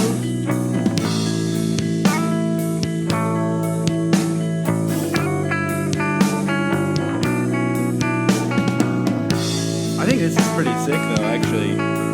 Maybe I'm a big Soleil Noir head. Yeah, this is great.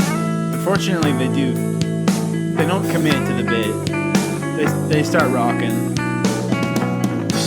Which is okay, too, but, I think that would have been a cool zone to stay in. Oh, yeah, it looks great. Fill your boots, Soleil Noir, but I don't know. You even got this nice blurry low light photo of yourself. You could have stayed in the pretension zone. Like now it's just the song. Which is I'm never gonna be mad about hearing. But. Well, I mean, it's not, I think it would have been cool if they stayed in the Soleil. If they were really the Soleil Noir. I don't think they deserve that band name. That's why it feels pretentious, because I knew they were gonna start rocking. Yeah, it's starting to feel very Soleil, not very noir. That's why I like. Maybe that is why what I like about John K. Samson is the man barely rocks. He's he's trying to not rock as much as possible, and I think he's doing everything he can to keep from rocking. Yeah, yeah, just stop rocking, everyone. Now this next person is called Shepherds and Sailor. I don't know if he's the Shepherds or the Sailor or what, but this is what I think every Jawbreaker cover is going to be, is a guy who still has at this point dead stock American Apparel white zipper hoodies. Yeah, this is when I like react especially badly to acoustic stuff. It's because like this is me in my like when Ashley is gone, you know, when she's out of town. Yes, I'm like yes. I got done like at these the only chords I know like that aren't power chords. I feel like a Jawbreaker fan move, or like a serious punk move, is to paint your study this color too. Yeah, like kind of like what, like burnt rust. I'm saying this because you know that my old house had. Did it? It did, didn't it? The back room, yeah. Oh, I forgot. It's so good. I wanna be a boat. This guy wants to be a boat. I wanna learn to swim. So that was Yeah. Shepherds Me and and that guy. Sailor. So do you think that he's the sailor and then Shepherds are the music, or Shepherds and Sailor? Interesting. This is Polly. If I had to guess, because he looks like he's looking and having. He looks like someone who looks like or is trying to look like Dallas Green, and so Dallas Green, city and color. Maybe this person's Shepherds and Sailors. Maybe their name is what's a euphemism? What is Shepherds? Their name is Goat Boat. I want to be. What if this? Oh my God! What if it was I want to be the goat instead? That's what the lyrics should be. That Also, would be sick. It's actually called Shepherds and Sailors. He just fucked up the name of the video. So it's even. I mean, get your shit together, guy. Shepherds and Sailors makes it sound more like it's just like one. Like that's just his name. Shepherds he named and it after Sailor. his like gentleman's beard oil or whatever. Yeah. It's doing double duty. I think for he sure. even has like some sort of like block print of a cup of coffee behind him. Actually, on that wall. This guy knows what's up. Up next is Paulie Think. Paulie and then Think. Boat on a hill, never going. I mean, this is a different vibe of acoustic cover. This is more like kind of train hoppery. Yeah. To a fixer up a stream. Paulie Think writes, just learned how to play this little red ditty by Jawbreaker. You know what? It is a ditty. Thirsty. And it's rap. Sees the sea from high on ice plants. He keeps patching it and It's some sort of Betty Page t-shirt. And like thinking about the stickers on his guitar are more political than they are punk, which, if you watch the Green Day exclusive, some people don't love that. Seems it never had a chance. When you see some people and you're just like, I just want to clean your glasses. So, but like, how do you live like that? Like, they look murky. They're like CD. They're like jewel cases.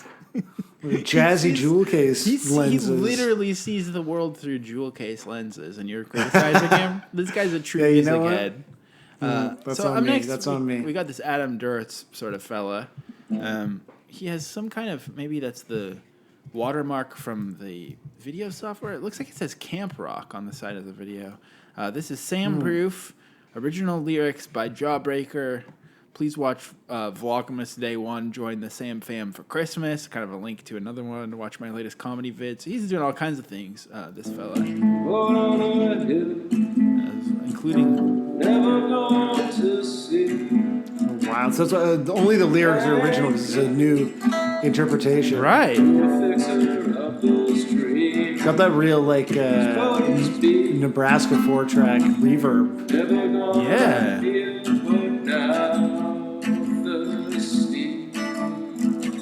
Sees the sea from high on ice plan. Keeps patching it and painting. See, I didn't really know the song yet when I found this earlier, but I didn't realize it was a whole new arrangement. This is beautiful. This is amazing. Visually, it's strange. It's like a cross between Adam Duritz and Jonathan Davis. Yeah.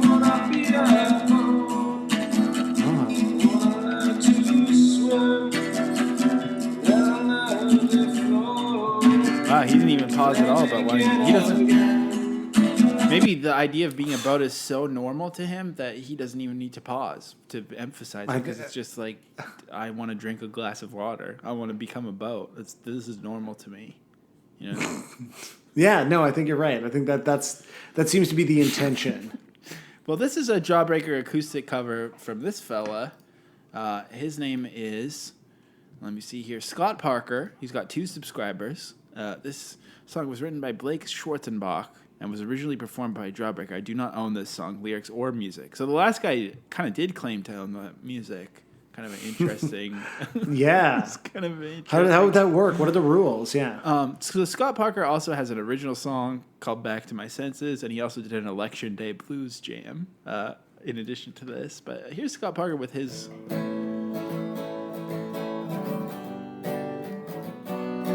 The thing, real quick, the thing I do want to say about this, not to like pigeonhole people, but this does seem more like an Election Day blues jam type of guy than like he's like. This just seems like a straight up dad, not like a punk dad or anything like that. He just seems like a dad. So that's like he seems like a dad that we would know. Yeah, you know, like a dad who could have been our dad or the dads of our friends. Yeah, like he seems like he maybe would know like bluegrass or like like he goes to, like he finds like the local blues bar and goes to the Sunday afternoon jam or whatever, and he loves it. He has a great life and he loves it. But I don't feel like he reads Punk Planet. You know what I mean? Which I feel like all these other people, I feel like they obviously no one on earth reads Punk Planet, but I feel like a lot of these other people owned Punk Planet. Not that they read it, but you know what I mean. Yeah, they pretended that 24-hour revenge therapy is their favorite Jawbreaker. Yeah.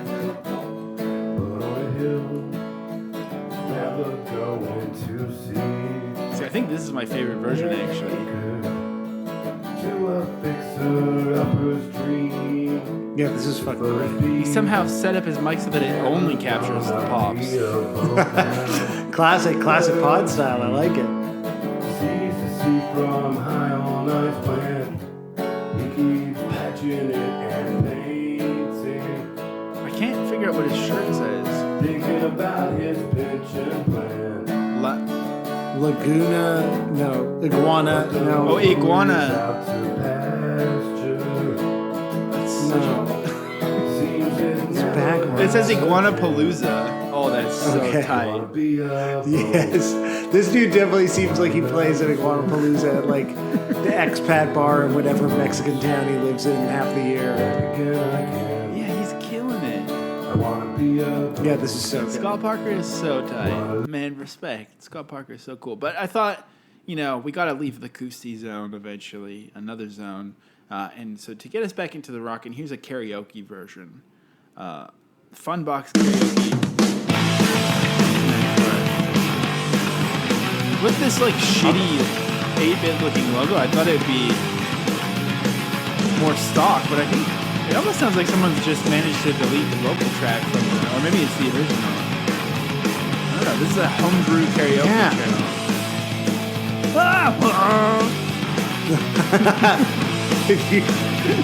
You do it. This boat is never gonna be a boat. Damn, never gonna be a boat. The beat boat will not be a boat. That's wordplay right there. Yeah, how does this sound so fucking? What is this? Maybe they like. I think you can like delete vocal track if you know how to. You can't. Not like if you know how to work the waveforms. Maybe Steve Albini dropped the stems. Okay, ready? Yeah. I want to be a boat. I want to learn to swim.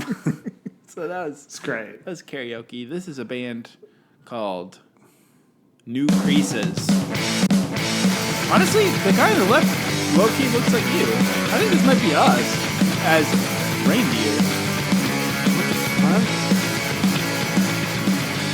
What the fuck? See, the one thing is the me reindeer is saying life sucks, which is unlikely. That's true. But you would say that like maybe performatively.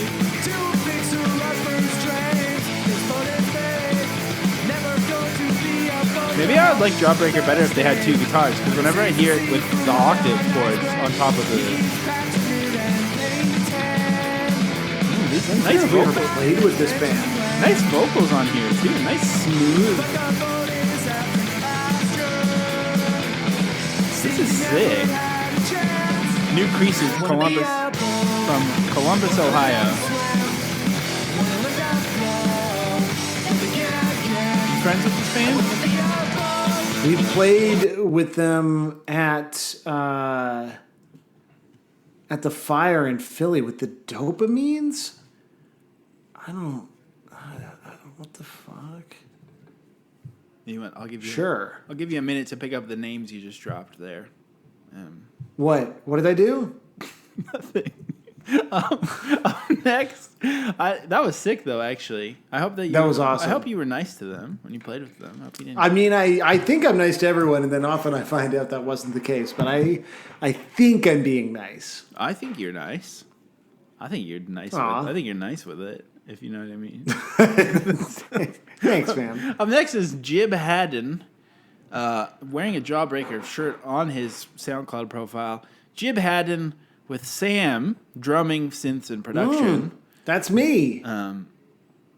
So this is the Boat Dreams from the Hill featuring the Sam Fields. So is that your stage name? Maybe, I'm not sure. So here we go.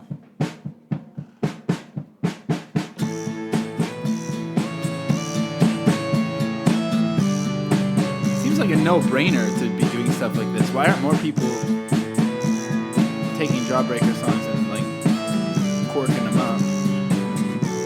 Yeah, I love this vibe. Boat on a hill, never going to see anchor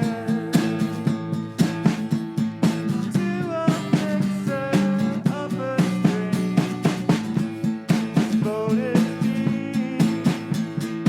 never going to be a boat now. I like the drums a lot. Yeah. They're very like 2000s indie. Ooh.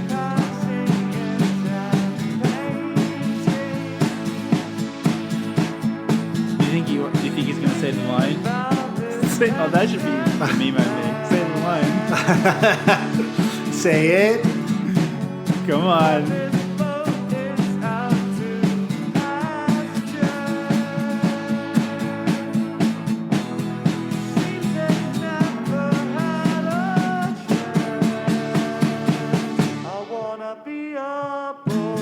Yes. Yo, sick. Great. Imagine if you were a boat. What would you do if you were a boat right now? What do you think you would do? Probably float in the water. Yeah, learn to float. Begin again. I think that would be a big one for me. I would float on, probably. You would float on? All right. You know what's fucking insane to me is the very notion that you could take a song and make a ska version of it. But lo and behold, that's what these fellas have done. Jawbreaker is 3/4 of a band that had a familiar sounding name. I don't know. Maybe you're probably going to start bragging that you played with them. Thanks Dad, they're called. Thanks Dad is the name of this band. Maybe that just seems like what every band is called nowadays. Yeah, I think that just sort of sounds like a fest band for sure. So this is Thanks Dad, 3/4 of them being Jawbreaker. Now, if you'll notice that it's 3 people and there are no horns. So I don't know if you can really. This is not real ska, which was obviously invented by mozzarella stick companies too.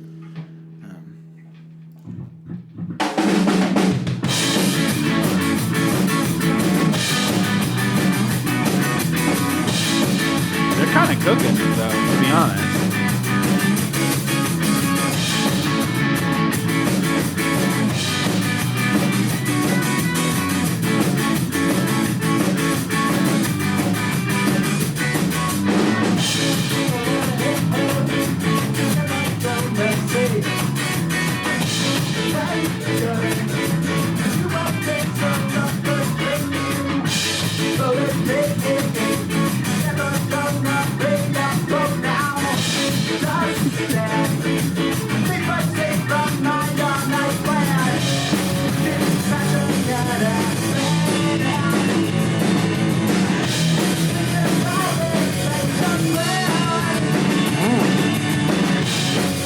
can't resist. Just rocking with it. That's it. Just the temptation's too strong. Oh, here it comes. Well, he kind of turned it into like a ska call instead of. He's like, I want to be a boat, and then Yeah, like okay. that was kind of Damn, get me in the pit dancing. You don't want to say skanking? Is that kind of was? Yeah, no, it's well, no. for you? I think I was accused of being whorephobic for not saying whore, so I will say skank. I will say skank. Skanking. Well, don't start calling people skanks on here. That's not what I was saying, man. You know. Oh my god. Okay, up next, the punk cellist is doing Jawbreaker. Now this is a cellist, and he's with his friend Gordon.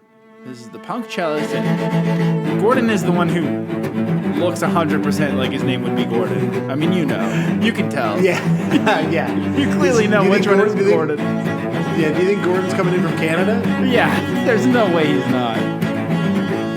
Hell, Gordon might even be John K. Sampson's cellist.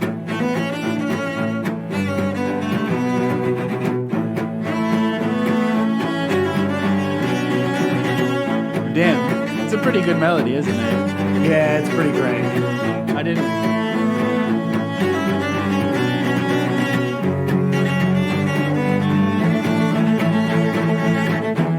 The punk cellist is making some good cello faces, honestly. They're subtle but great. He's really chilling on it. Oh, he mouthed it. He mouthed it. You gotta do it. You gotta do it. He mouthed it. He wants to be about. The punk cellist is pretty tight, actually. I like him. He did the decline. We should talk about that again one day. The Boat Dreams from the Hill. Now this one I thought was interesting because it kind of had like.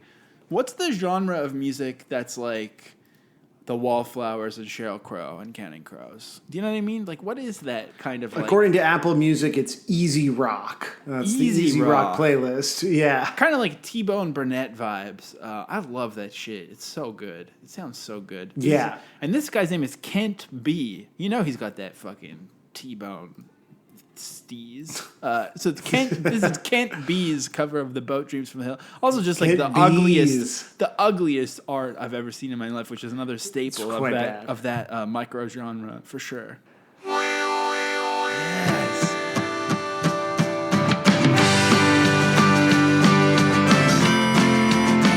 Right? Oh, I feel like we're on a road trip right now. This is so good. This is the best version. The needlessly complicated hi-hat pattern.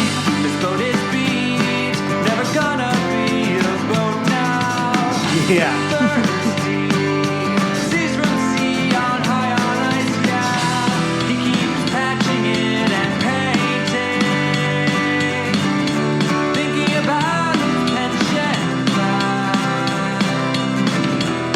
This kind of seems like it's on the easy rock playlist right now. This could be. I just did realize that this could be a Decemberist song. Do you like the Decemberist, Sam? I want to be No. Have you heard the Decemberists? I think you would like them. Maybe. I have not. No. I feel like this. Maybe I'll listen to them, and you can listen to weaker things. I mean, sure. Yeah, I'll definitely. We'll do that, but you go first. But I think okay. I do think that this might be for people. This might be music for Decemberist fans a little bit. Interesting. More power to you. If you want to do that in the privacy of your own home, that's fine by me. This up next. This band is called Song 4, I think. And this is some old timers jamming. And they also have screwed up the title. They just called it Boat on a Hill. So, you know what? That's fine. We're all just trying to get through the day. They got a Bud Light 6-pack of brews front and center, but with different mixed beers. Yeah, they're just like using it as a carrying case. We really need to give space for how they all come in for the fill. Yeah. So I mean, these are like some good old boys. There's a bass player playing what I think is like somehow a rockabilly ripoff of a Les Paul that's actually a bass, which is really interesting. And it's confusing. Yeah. The guitarist has like a sort of a fishing style trucker hat with like sunglasses over the top of it and a chin strap beard. He kind of looks like, when people on Twitter show all those reply guys that are holding up fish. He looks like he looks like he's held up a fish before in his life. Yeah, for sure. And then you can't really see the other guys, but definitely like this is like some dads chilling and having a great time. Yield. Drive the tempo. You drive. Yes. Definitely driving the tempo.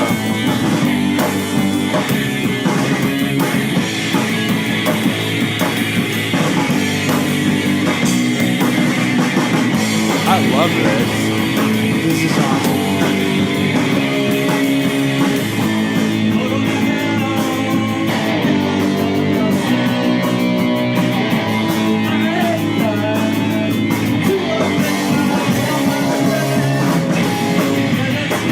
Are they adding new chords to it, these guys, or? Yeah, they're playing it jazz style. No, I can't fully tell what's happening there. It seems like they're in a song. But they're absolutely putting their outhouse. imprint on it. I love Boat on a Hill. Okay, second last one. This is another kind of old timer. This guy putting his own spin on it too. This is 1, 2. I mean that counts. This is The Gray Clay. Is the name of this artist.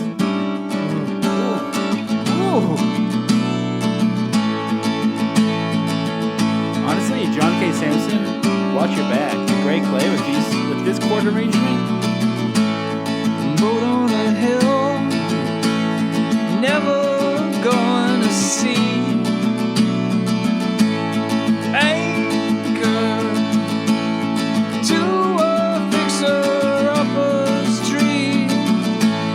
This boat is me, never gonna be a boat now. Thirsty, sees the sea from high on ice plan. He keeps patching it and painting, thinking about his pension plan.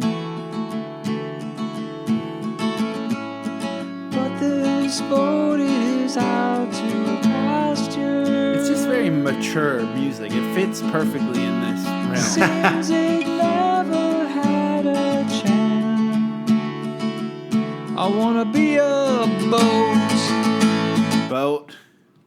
He said it. He said boat. He said it. He said the word. He said it. That was nice. Yeah, that was really nice, honestly. But it was very like, it just seemed like, I don't know, maybe, is it cliche to say NPR? I'm not sure. It just seemed like, it seemed for people who are smarter than me. And there's not many people left like that, in my opinion. But he was one of the Gray Right. Clay. So in that sense, you're like, wow, who is this person? Here's someone that I can definitely say I am smarter than, and that's this 5-year-old named Dee Dee, who we're going to call. Oh, congratulations. I think. I mean, are you smarter than a fifth grade, 5-year-older? 5-year. Dee Dee is 5, and she's singing Boat Dreams from the Hill. So, who are you? Hi, I am Dee Dee Bergman. Uh-huh. What are you going to do? I am going to sing Boat on a Hill. Go for it. All right. Whenever you're ready. She's in a store, I think. I want to be a boat. I want to learn to swim. I want to learn to float. And begin again. I want to be a boat. I want to learn to swim. I want to learn to float. And begin again. I want to be a boat. Oh, my So cute.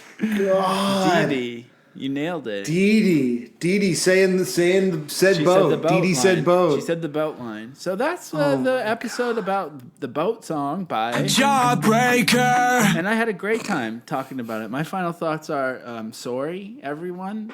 I love that you love this boat song so much, and to me it will always just be a song about a man and a boat wishing that they were each other. And if that is really what it is, that I cannot connect with that at all. And I didn't really try, but I know that if I had tried, it wouldn't have worked. But thank you for all of you being you. Sam, over to you. Listen, I love Junebreaker. This is going to be a great month. I feel like Josiah's going to have a really fun time, and I'm excited to go on this journey with you, the listener, and Josiah, the guy. Jawbreaker. Back again, inaugurating Junebreaker for us. One of the biggest Jawbreaker fans on my timeline. We are honored to have in our presence Punk Affirmations, PA, Punk, Paffy. I'm going to go with Paffy for the purpose of this episode. It feels the most familiar. Paffy, how are you doing? Oh, I'm doing great. How are you? I'm doing great. You know what? A bit of a mix up here. This is not the Jawbreaker episode. We're actually doing an Amel and the Sniffers episode today. I should have warned you, but I know you're a huge fan and you're ready to talk about just how great and punk they are, right? Yeah, for sure. I posted a few stories today and maybe the last few days about the fest they're playing that is sponsored by like the Israeli embassy in Australia. Because this is where I saw about it. I saw some like really vague tweets about how they've always kind of been embarrassing, and I was like, "What the fuck is?" Which is true. But I was looking through trying to figure out what the fuck, and it was in your story, I think, where I finally was like, "Oh, I see. They're literally just like playing for the state of Israel. They're playing for the Israeli apartheid state, basically." Yeah, pretty much. Why is Israel sponsoring is it a punk festival in Sydney? So it's an embassy thing. Yeah, I'm not sure. You know, I can't really say, but it seems pretty weird and random to me. Yeah.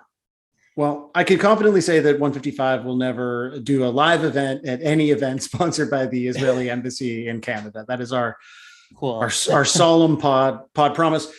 Good to know. Yeah. Will we be looking forward to any Punk Affirmations Israeli embassy content incoming in the future? Oh man, I feel like I like to so a lot of times with the page, people will comment that they don't get one of the jokes or whatever, and I don't like to like make jokes that I would then have to explain, and like if I have to explain the joke to you, then it's not funny to you, and there are like 4 other slides in the post and like 500 other slides in the history that like might be funny to you. But if I have to like explain the joke, then it's not really worth it to me. And you know, even with just posting those slides, I had a lot of people in my message requests like asking what is BDS and et cetera, et cetera. And I recommended like a few books that people should read, like Rashid Khalidi and Edward Said. But that's not, you know, I am happy to talk about it with like people that I know and kind of walk them through it, but it's not my lane to really be like walking strangers through it who I have no clue kind of what their orientation to the world is. And presumably that is not why you start a punk meme page also. Yeah. I mean, I'm glad to kind of like signal boost some things here and there, but I do generally try and keep the focus on like doing what the page does. You know? For sure. Although now I will move on from this. It was sort of intended because it was the last thing I looked at of yours before we jumped on the call. So I'm not trying to hammer on it, but I do find it funny that you would follow a page like yours and have no familiarity with the BDS movement.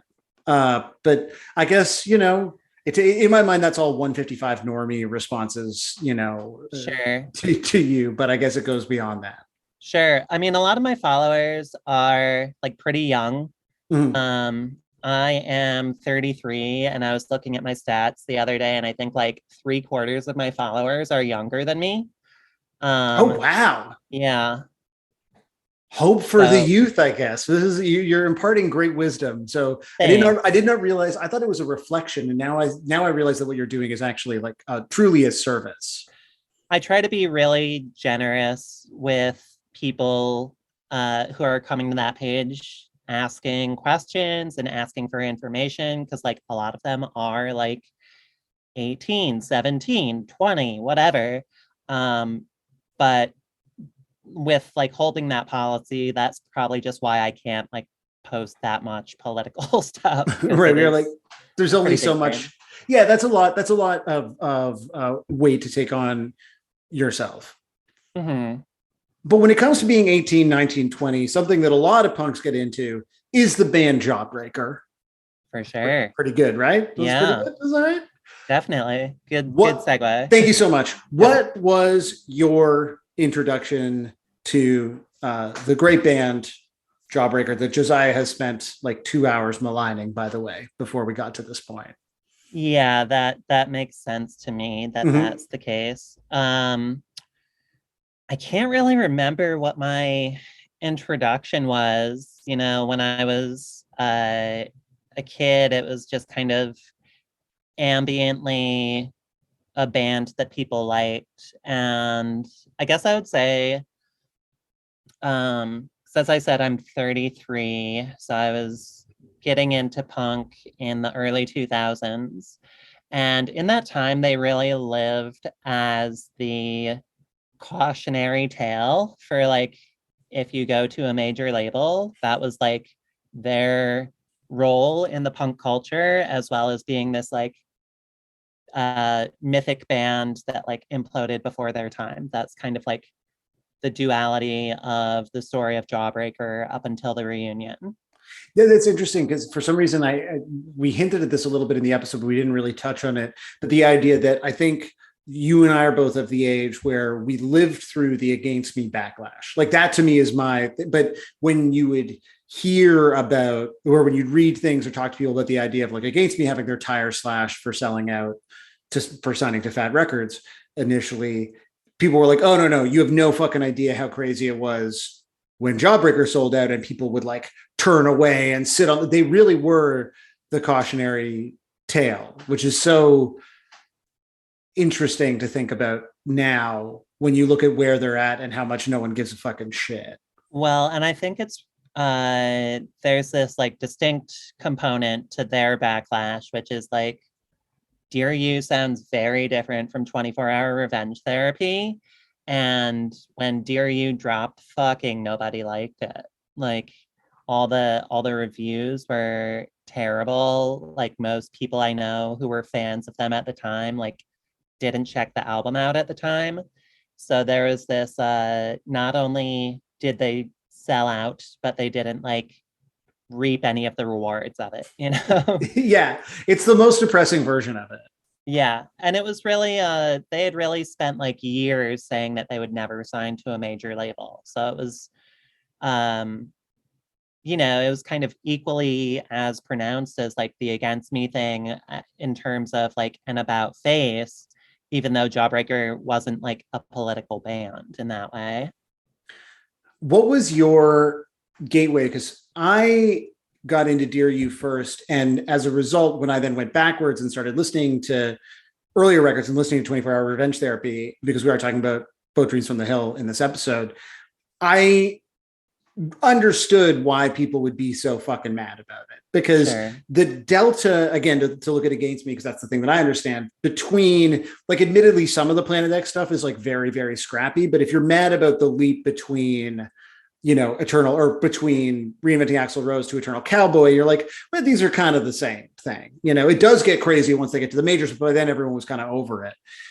Obviously, that gap is so fucking big, and it's big enough that for me, I had trouble going backwards because I like loved Dear You, and then the first time I heard 24-Hour Revenge Therapy, I was like, this sounds like fucking dog shit, and I don't like it because I'm smooth brained like that. What was your like entry point, I guess? I'd probably heard a couple songs, like stray songs on like Kazaa or like Soulseek or whatever. But then, and was like pretty casually into them. I think Oyster was like a stray Jawbreaker song that I like picked up on Kazaa or something. And it wasn't till I got a copy of a 24-Hour Revenge Therapy from Hot Topic in would have been probably 2003. Maybe 2004, but I would say probably 2003. So that was my first Jawbreaker album. It rocks that they sold that one in Hot Topic. Like, did they also have Dear You? Or were they like, no, kids, this is the one? I have no recollection. Yeah, I'm asking you to recall the specific inventory of Hot Topic 19 years ago. I mean, I doubt that they would have had, just in terms of what was in print when, it would have been pretty surprising for them to have Dear You in stock at that point. All right, well, I think that's fair. It turns out your ability to recall is that's pretty good, actually. Thanks. And so, if that's your entry point, did you feel like that whiplash when you finally got to Dear You? I guess you had heard Oyster, so it wasn't quite as like aggressive. But did you bring any like fuck this band punk baggage to them at that time in your life? I don't. No, it was I was like too far removed from it, and their kind of narrative and the culture was too cemented. And it was like, you know, it was really a pretty sad story that had ended like 6 years before I got into punk, really. So no, they didn't really have that that symbolism for me. They just had the like avatar of selling out going poorly symbolism. Yeah, which is quite sad. Yeah, for sure. And so I unfortunately have not been able to see them on any, like I didn't go to Ride Fest, and then kind of before the pandemic, there were rumors, fairly concrete rumors, that there was like a Toronto show that was going to be coming up on the next tour. And I knew people that had been asked to open. And so I didn't go to anything. And then obviously the pandemic happened, and then these Dear You shows happened. And I was still like, for some fucking dumb reason, I'm like holding out for a Toronto show. Which is stupid. I should have just gone to Detroit or something. Fairly recently saw them. And was that your first time seeing them, or had you been to any other reunion shows? Yeah, I saw them last month, or maybe like a month and a half ago now, on that Dear You tour. I hadn't seen them before. Like, I wouldn't have gone to Riot Fest really or anything like that. I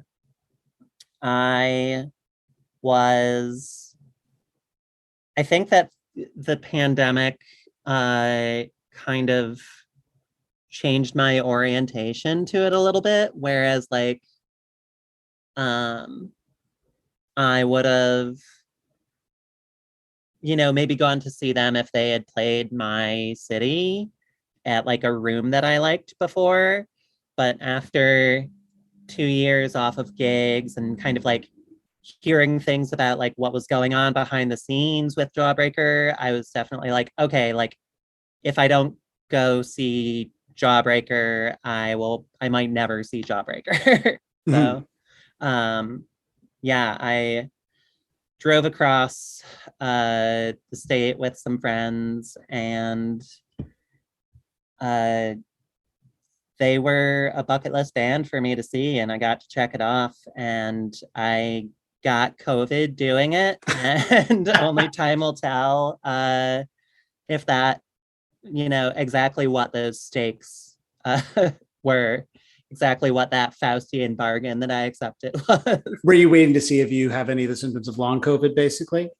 Yeah, or just like the fact that we know so little about how this disease impacts you over like the course of a lifetime. So far, like in your current state, are you feeling like it was worth it? I'm very glad that I saw Jawbreaker. I'm not as glad that I went to the bar after, or necessarily that I went out to eat before. But you don't know. There's no way to know. There's no way to know. You can't live your life in fear. I don't know. I'm just trying to channel some shit here. Yeah, for sure. I mean, if I had been vaccinated, it probably would have been not as bad, but I'm kidding. Oh yeah, I was like, well, no, I can understand it. You want to have clean bloods, Yeah, exactly. And then that's why you could only just go to the edge of your state to do it. You weren't able to leave because of what I imagine are intense American travel restrictions. Oh yeah, we're like locked down. That's all you hear internationally is about just how tight things are down there. Yeah, for sure. And so what was that experience like? I mean, this is a band that you've been listening to since you visited a Hot Topic in 2003 or were downloading stuff off Kazaa. You build up the notion of these experiences. This is a legendary band. Like, outside of the Faustian bargain, I mean, what was just the experience of the show like for you? Oh man, I just thought of a good pun. Maybe it was more of a Faustian bargain. Hey, that's good. That's really good. You got to use that somehow, I think. I think, if you go to fast and you get COVID, you've accepted a Faustian bargain. There you go. It's good. It's good. So accepting that great pun, what was that experience like? It was cool. Yeah, I'm very into Dear You. I went with 3 friends who are all like a decade older than I am. And 2 of them went to see the Lemonheads, who had gotten kicked off of the tour before that show. And I'm really, dialing it down to one of like 4 places that I could have gone right now. Right. But, I like how you're having to consider, like, even you're like the edge of the state. Like, there's a lot of anonymizing happening here, which is fascinating to watch happen in real time. Yeah, thank you. And the friend who had gone specifically to see Jawbreaker was into 24-hour revenge therapy and was not into Dear You, and just like never got into it. So she only knew like 3 or 4 songs. But for me, it was really cool to see the ways, like the creative and like performance decisions that they like made around those songs, and how they they kept it pretty like true to the record or whatever, but just like little vocal things or like lyrics that Blake like clearly can't bring himself to sing as like a 50-year-old man or whatever. And just kind of like seeing the way that that's changed. I definitely did like, I was pretty moved at a couple of points during like Jet Black, and then again during Kiss the Bottle. I was like overcome with emotion, which is like appropriate at a Jawbreaker show. I think that's what's supposed to happen. That's like that's the response that they're looking for, and I think that means that you're also locked in. Yeah, for sure. Well, and now I'm worried though, because I feel like I haven't paid attention to things that are happening behind the scenes. I'm like, I know I would also become emotional during certain songs, but I'm like, maybe the Toronto show's never gonna. Maybe I really did fuck up. Maybe I'm not actually gonna ever see Jawbreaker. You put the fear of God in me. I mean, that's kind of what I was thinking, and that's the reason I like made the track. I mean, if you've seen live videos from them having reunited, they like do not, let alone make eye contact, they don't like glance in each other's direction like the entire hour and 15 minutes that they're on stage. It's just because they're so locked in, that's all. There's no personal, it's fine. I've seen the doc. They get along great. I have not seen the doc. They don't get along great. That's a lie. And I saw some of the set lists from those shows, and obviously since it's the Dear You tour, they're leaning heavily on it. But I think I remember seeing one of the songs that they play from 24-Hour Revenge Therapy is The Boat Dreams from the Hill. Did they play that at the show that you were at? Do you remember? I want to say that they did. But you also shouldn't say, in case they wrote songs and someone can geolocate, I know that they did at least 3 other songs from 24-Hour. Mm-hmm. And I'm trying to remember if that was a 4th song that they did. I feel like it had to have been. I mean, it would make sense, but for you then, does this song hold any? Again, we had 2 hours of conversation prior to this where Josiah was like up in arms about the idea that it's a song about a boat. He messaged me the next day after this is, some behind the curtain stuff. He and I recorded yesterday from when you and I are talking, and today when you and I are talking, he definitely was messaging me just like still amazed that we spent 2 hours talking about a song about how a guy wants to be a boat. He was just appalled by it. Yeah. I mean, I think that as like people in our 30s, Jawbreaker lyrics speak to a much younger, a very romantic mindset, a romantic view of the world, and kind of poetic view of the world that has maybe been beaten out of us by this point in our life. And the fact that you and I can still enjoy Jawbreaker means that we have a little bit of that left, but Josiah's inner child is definitely dead. That's what it is for sure. It's like the Polar Express. He can't hear the bells ringing anymore. Exactly. I told him that to me, the fact that you like this band, and that we previously also, when we had you on the Reviver episode, that's another band that I like, that he doesn't care for. Every time we talk to you, it has the benefit of making me feel more punk because you are very punk. And then when you like things that I like that he doesn't like, I think maybe I'm the punk one. Now, I probably shouldn't be saying any of this out loud, and I don't think any of it is true. However, I want to thank you for affirming my punkness by liking things that I like and that Josiah does not like. Yeah, of course. Your punkness is valid. That's all I was looking for. That's all I was looking for. Now, speaking of punkness, when we last spoke, Punk Affirmations was it was like new-ish.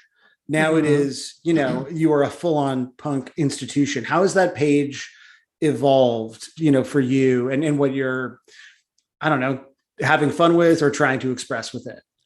Yeah. So when I started it, which was like late July last summer, so we're coming up on a year, I definitely had the goal of just like posting 5 slides every day for the first 100 days. And like with the thought that like that level of consistency of creative work would like help me develop a specific voice and a specific point of view. But also that if someone, stumbled on the page, that they would have this huge backlog of material and be like, wow, this has been going forever. I can spend like a few hours on here, which I have heard of people doing. So honestly, since like February, maybe since January, things have slowed down a lot. I still post a couple of times a week, generally, maybe 1 to 2 per week. But the schedule of posting like 5 times a week was never meant to be a permanent thing and was honestly just like an exercise to like help me develop the page and like find my voice. And right now it is more of just like a funny thing that I do like sometimes than a serious creative endeavor, I feel like.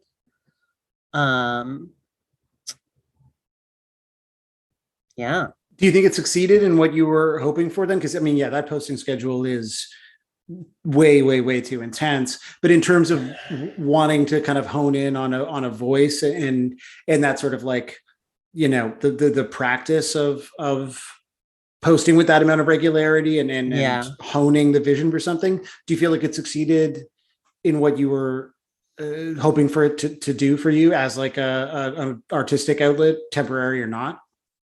Yeah, I mean, I think that I definitely like developed a unique voice, a unique visual identity, a unique perspective. The page inspired like legions of imitators.